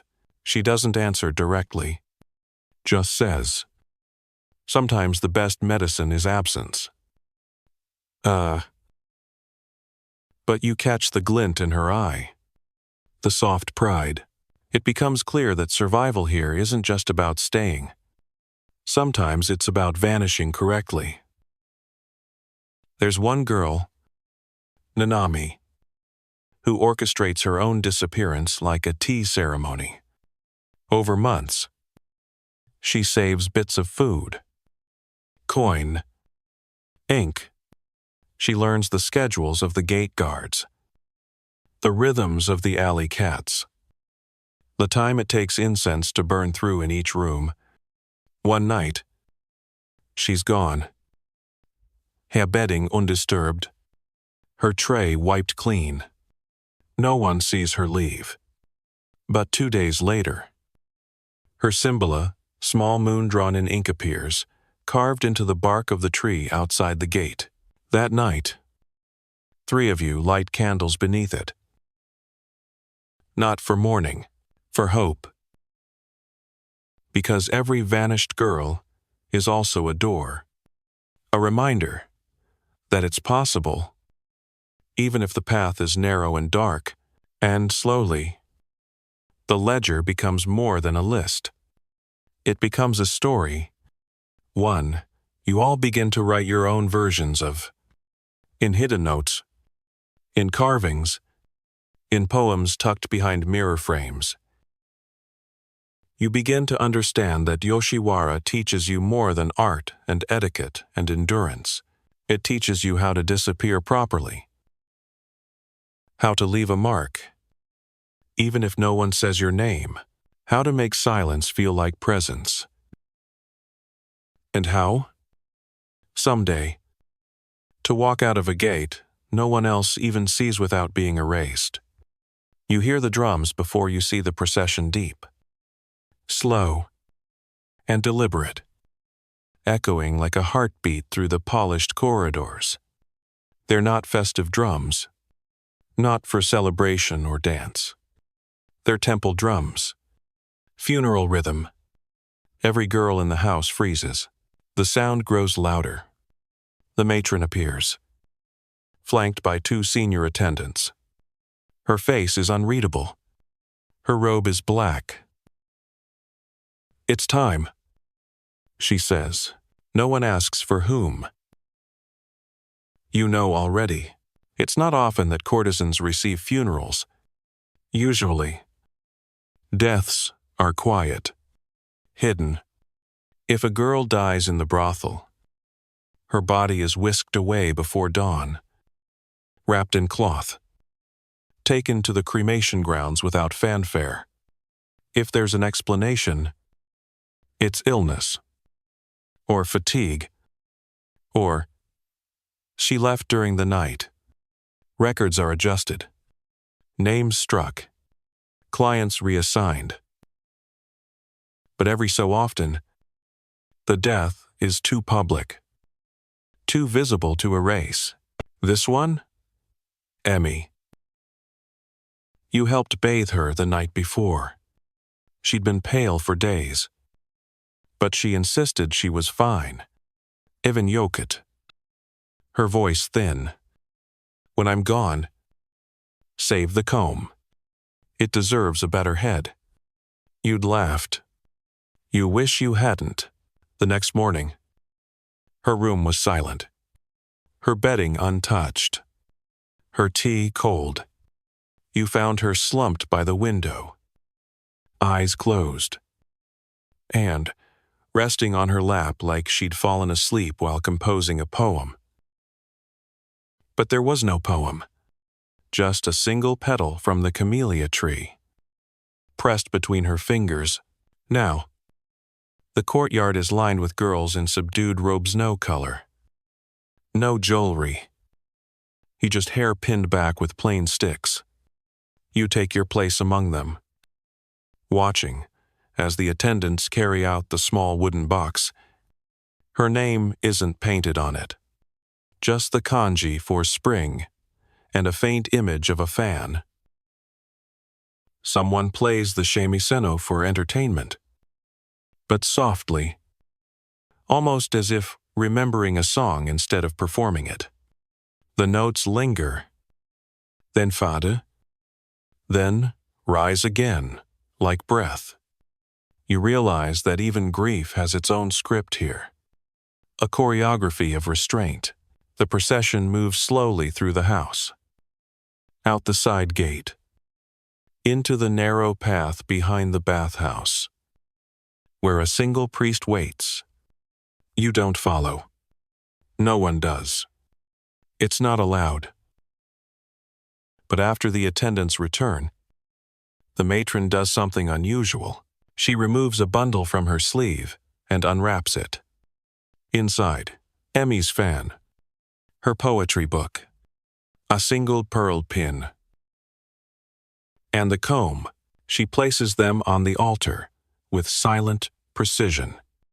Then she bows. That's all. No prayers. No eulogies. But it's more than most get. Historians still debate whether these rare ceremonies were genuine memorials or carefully crafted performances to appease clients and staff. Some argue they were meant to reinforce the house's image compassionate, respectful, familial. Others say they were honest acknowledgments. Rare moments of humanity, breaking through the structure. You don't care what the scholars think. You light a stick of incense and whisper. She would have wanted her hair down. Wren. That night, the girls gather in Emmy's room. Quietly. No one directs it. It just happens. Aya brings tea. Matsu brings a stack of folded cranes. May places a small tray of sugared chestnuts, the kind Emmy liked to sneak before meals. You bring the note she once tucked under your mirror. Beauty is temporary. Stubbornness is forever. She'd drawn a little fish next to it. For reasons no one ever understood, someone starts humming. A lullaby. Not sad. Just soft. And you remember something Emmy said once. Not long after one of her clients fell asleep mid-appointment. We're the only people they pay to forget their lives. She'd muttered. But we remember everything. That's our curse. But it's also your gift.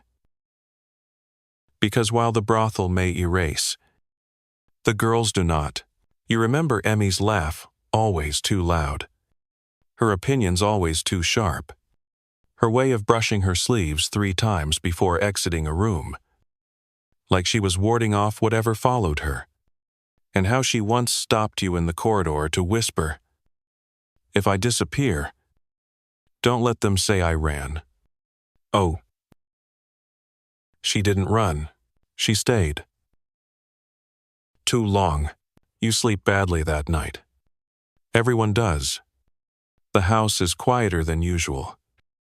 Like it's holding its breath. Even the wind chimes seem subdued.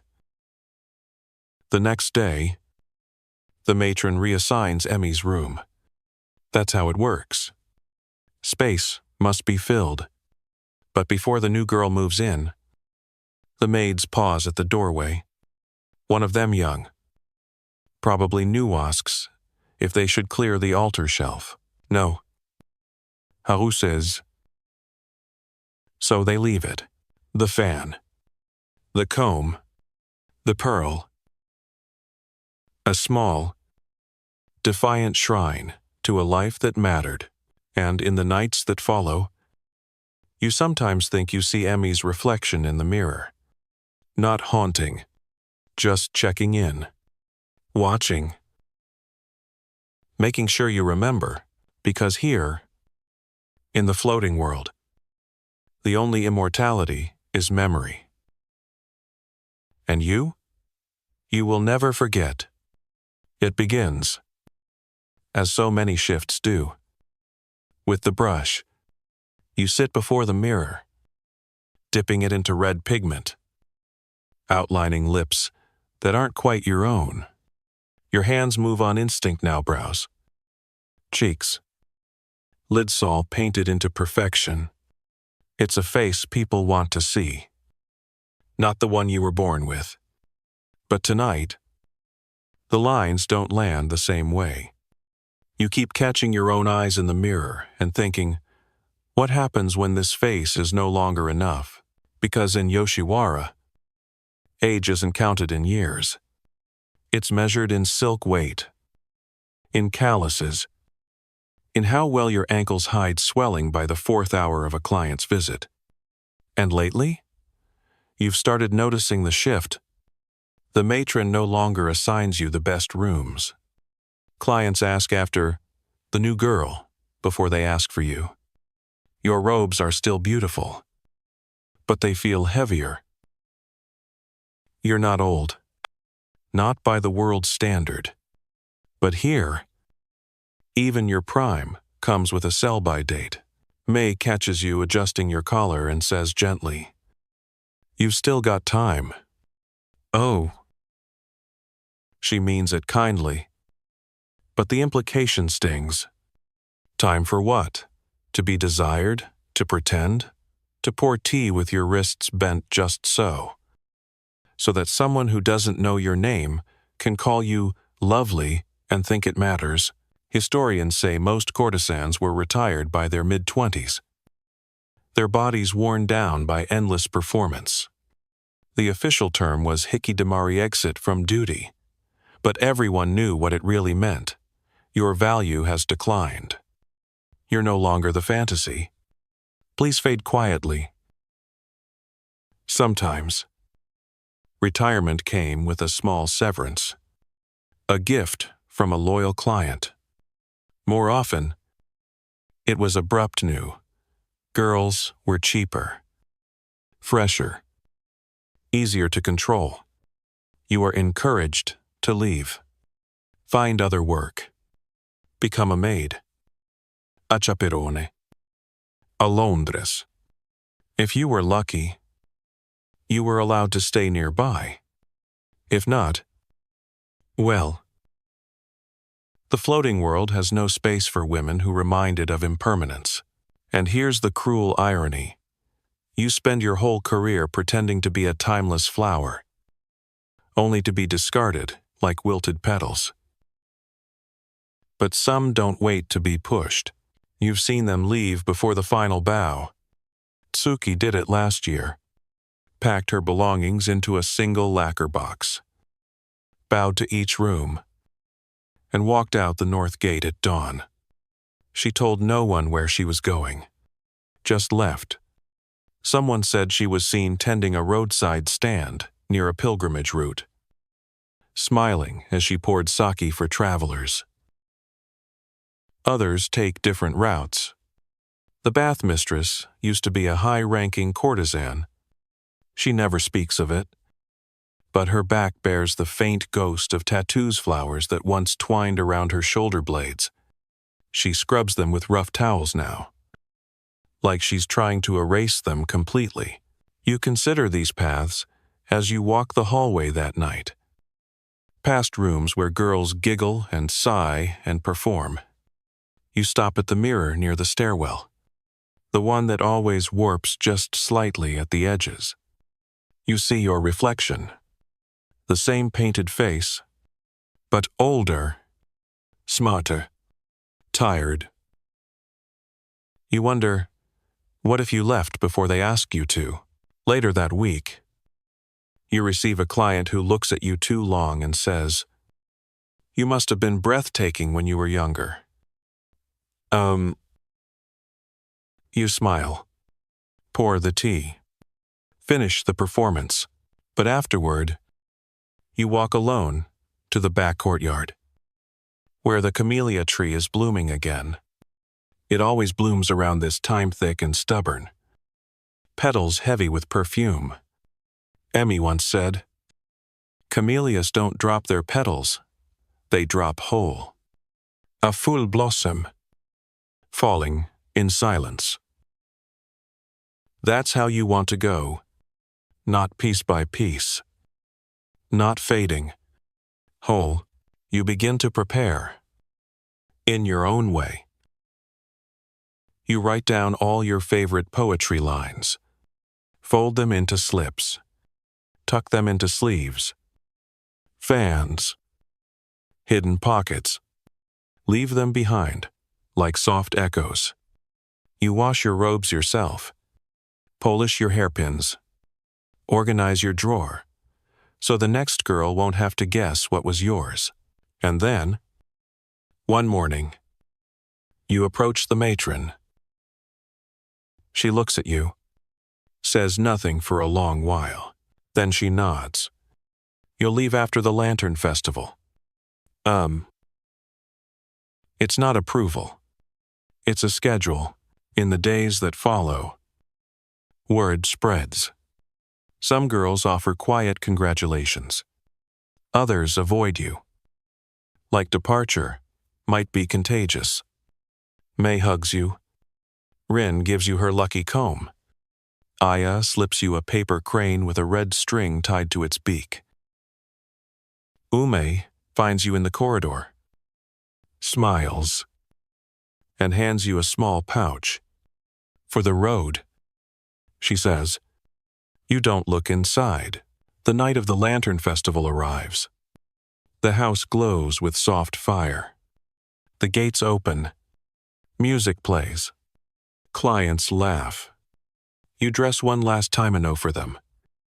But for you, your best robe, the gold one with cranes, you walk the halls.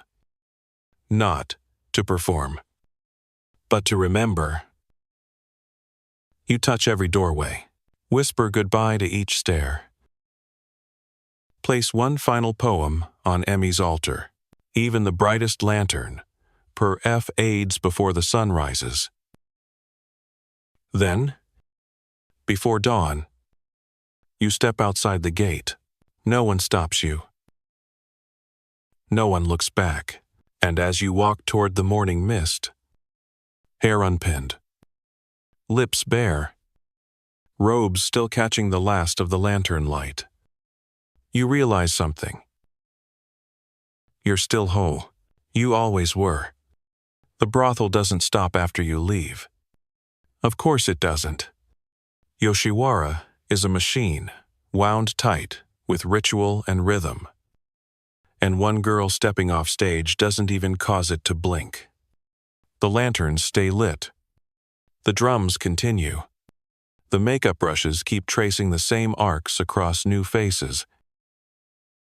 But you still linger. Not your body, but your presence.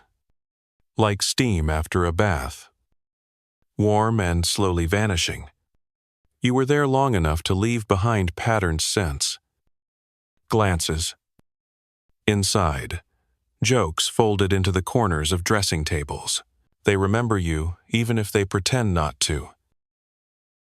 Rin passes your old mirror every night and presses 2 fingers to its frame. Haru keeps forgetting and calls your name when she needs help with tea. Aya starts humming your favorite tune when she dresses, doesn't know she's doing it. And May?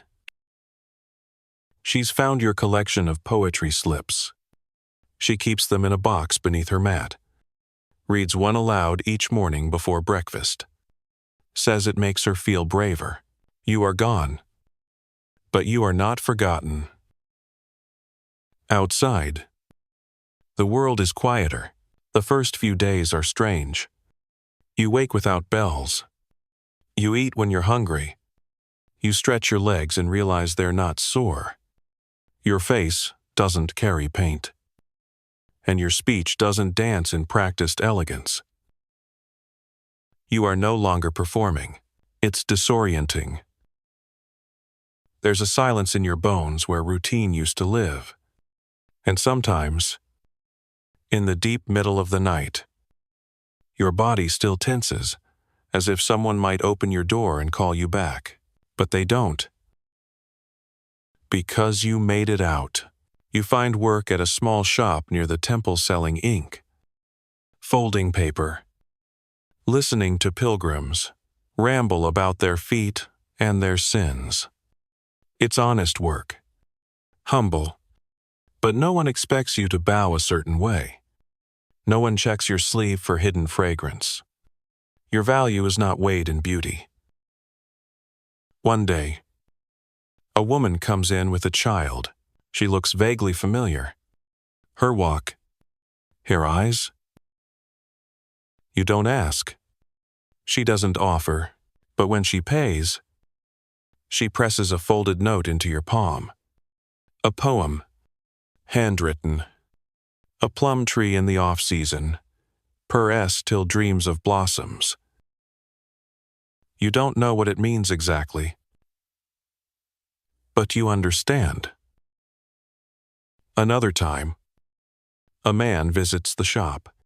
Handsome, polished. The sort who used to sit in silk rooms, sipping sake, and pretending to ponder the meaning of life. He doesn't recognize you. Not without the paint. Not without the voice. He flirts. You smile, politely decline. Because you are not that person anymore. Historians sometimes write about what happens after a courtesan retires. But it's often guesswork. Most records end at the brothel door. The women become invisible again, except in the rare cases where they marry or return as attendants. But you suspect there are hundreds of lives lived quietly, honorably, beyond the frame of scholarship. You are one of them now. You visit Ume once. Just after the summer festival, she meets you behind the apothecary, offers tea. I doesn't ask too many questions. She just looks you over and says, "You look taller." I'm not. You reply, "No." She says, "But you take up more space now." The floating world always tried to shrink you, fold you neatly, contain your power in phrases and silks and smiles. But you, somehow, have unfolded. You don't send messages to the brothel. You don't have to. Messages find their way out. You hear about Aya's new nickname, Rin's ankle injury, May's growing reputation as a poet. One courier delivers a crane made of gold foil May again. Inside, a tiny scroll. Write more. You do. On scraps. On napkins. On leaves. Sometimes you hand them to strangers. Sometimes you let the wind carry them off. You begin writing letters. 2. Not addressed. Just thoughts. Sentences you didn't get to say when you were still behind the screens. One of them reads, "I didn't hate you. I just couldn't stay." Another, "Some of us survive out loud. Some of us survive quietly. But surviving is enough." And one day, you return to the camellia tree. It's not in bloom this time. Just branches. Still and brown. You kneel, touch the bark, leave a paper slip between the roots. Not a name, just a drawing of a lantern. Half lit. You wonder who will find it. Maybe someone still inside. Maybe someone just about to leave. Maybe no one, but the act itself is enough. You get up, walk away. No longer in costume, no longer afraid.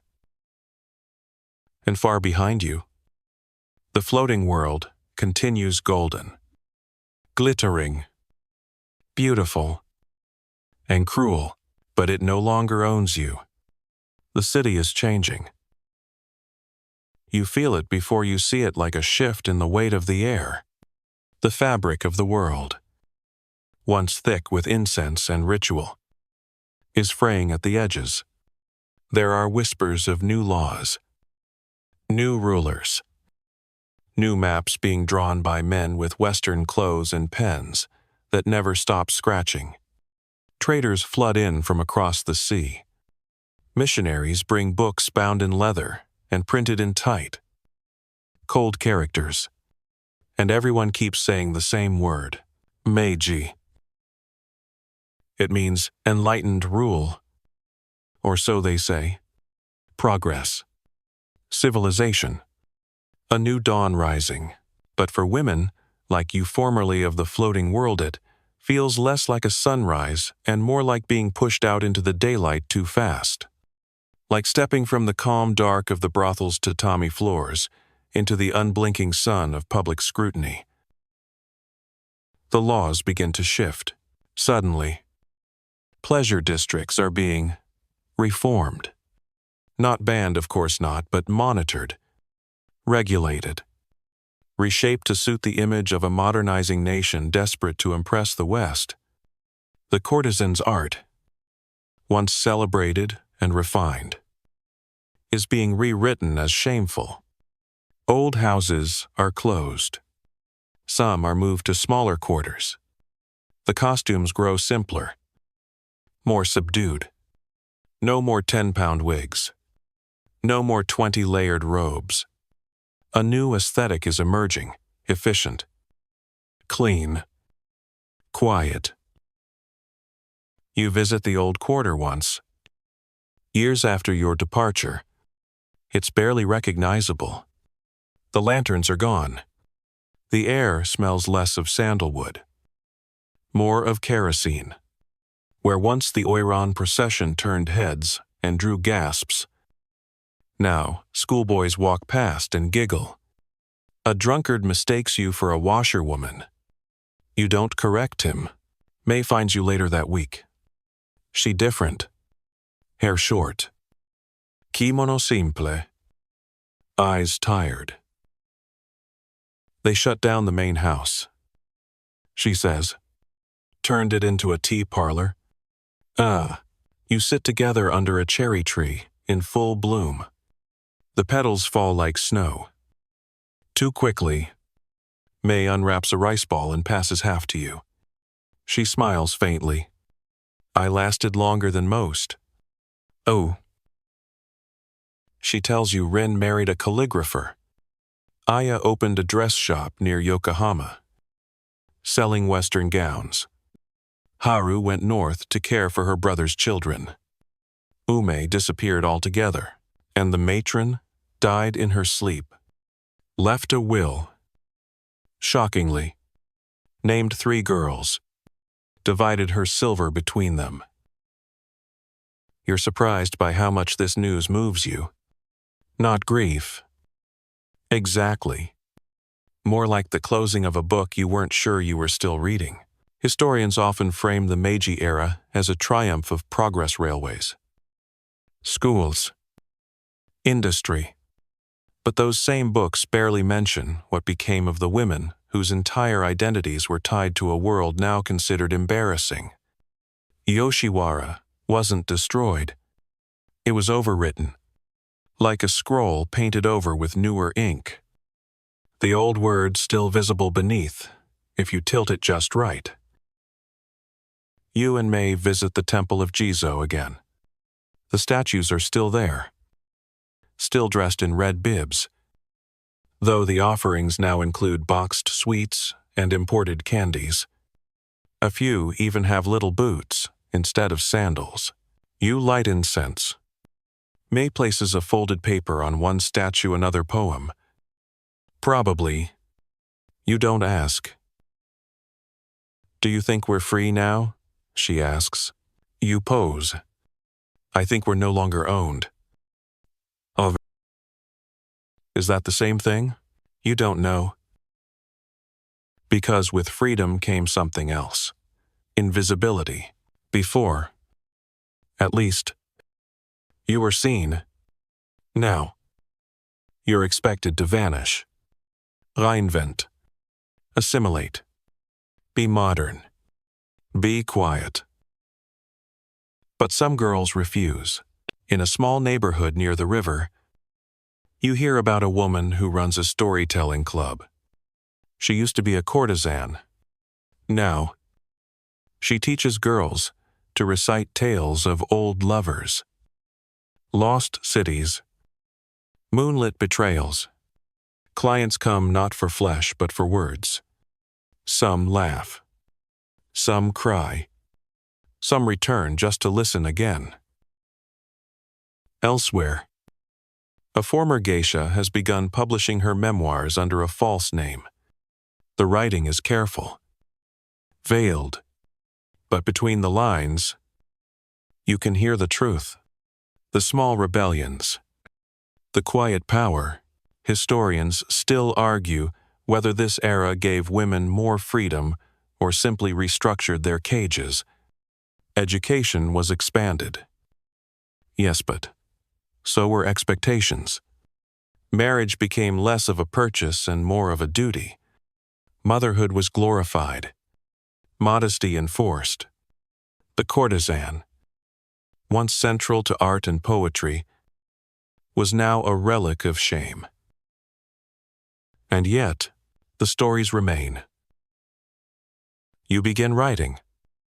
2. Not under your name, but you tell the truth. The quiet kind. You describe the sound of paper walls breathing, the feel of powdered lead on tired skin, the way one look from another girl in the mirror could hold more understanding than 1,000 poems. You don't seek an audience.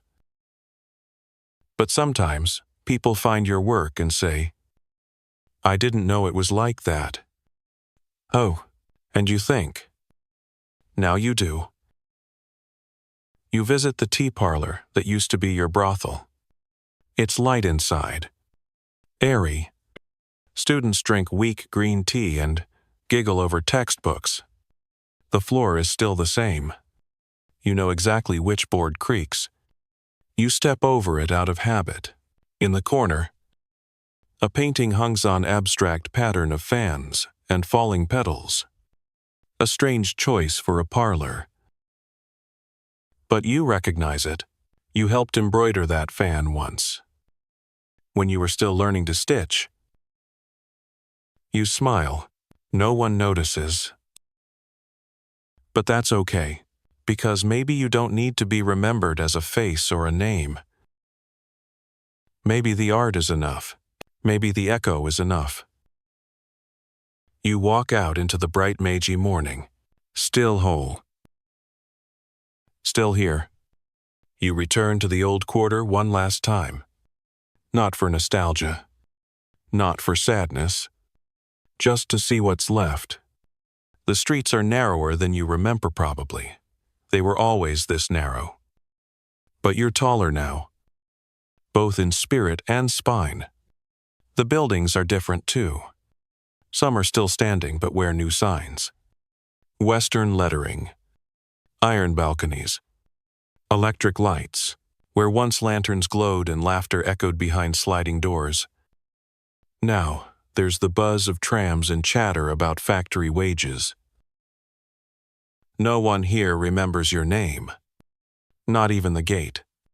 The famous old entrance. Once the threshold between the floating world and the rest of Edo has been dismantled, replaced by a noodle stall. You buy a bowl, sit on a bench, and watch the steam rise. A different kind of perfume now: shallots, pork, vinegar, but warm. Just the same, behind you, a building houses, a photography studio. A woman poses in front of a paper backdrop, cherry blossoms and pagodas. Her smile is tight, practiced. She tilts her head exactly the way you were taught to. So many years ago, you almost want to laugh. The pose has outlived the world that taught it. In the evening, you visit the Jizo statues once more. You know the path by heart. The temple grounds are overgrown, but the red bibs are fresh. Someone still cares. You light a stick of incense. Say nothing. The smoke curls upward, as if trying to return to a past that no longer exists. You walk slowly home. The wind rises as you cross the bridge. And in that wind is the whisper of everything you've survived. Brush strokes, missed steps, midnight decision, the sound of footsteps that never touch the floor. You hear laughter and crying and the softest lullabies. You see faces: Aya, May, Rin, Haru, Ume, Emi, even Sayaka.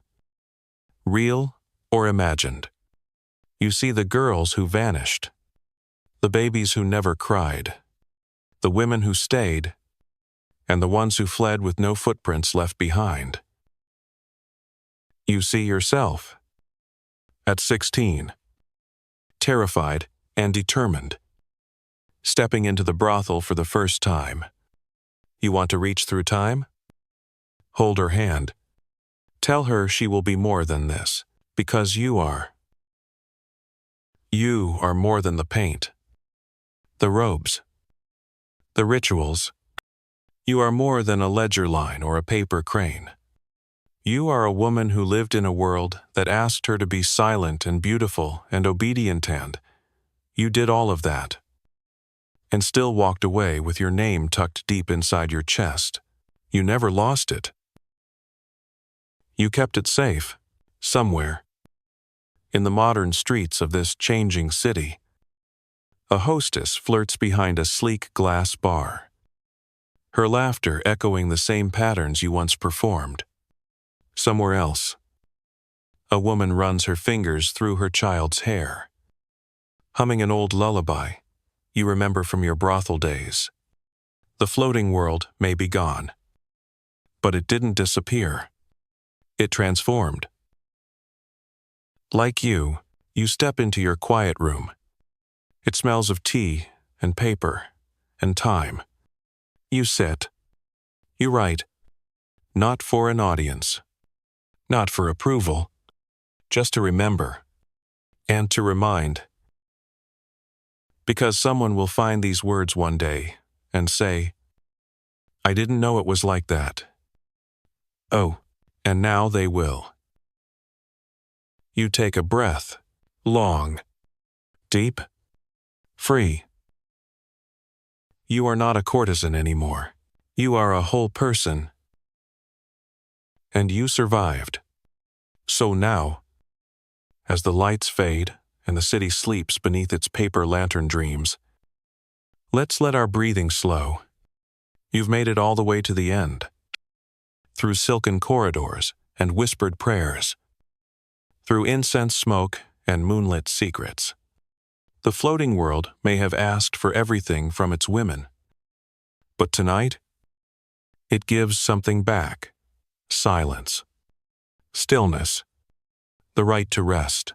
You feel the weight of centuries drifting gently off your shoulders now. Like petals falling from a camellia hole. Unbroken. And soft. The winding alleys are empty. The makeup brushes have been cleaned and laid to rest. The combs, polished. The fans, folded shut. And the mirror? It reflects nothing but calm. The girls you met along the way, Aya. Rin. May. Sayakathe, all quiet now. Not gone. Just resting behind closed doors in your imagination. Their stories still echo. Soft and slow. Like the final notes of a shamisen. Let your thoughts drift like paper boats on a still canal. Let the old wooden floors creak once. Then settle. Let the scent of incense wrap around you like warm silk. You're safe now. Far from the noise. Far from the performance. Just here.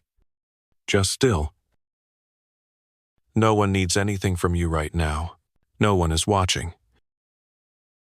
It's just you, breathing in the hush, carried gently into sleep by stories older than memory. So close your eyes, loosen your fingers, and let the floating world fade. You're free. Sweet dreams.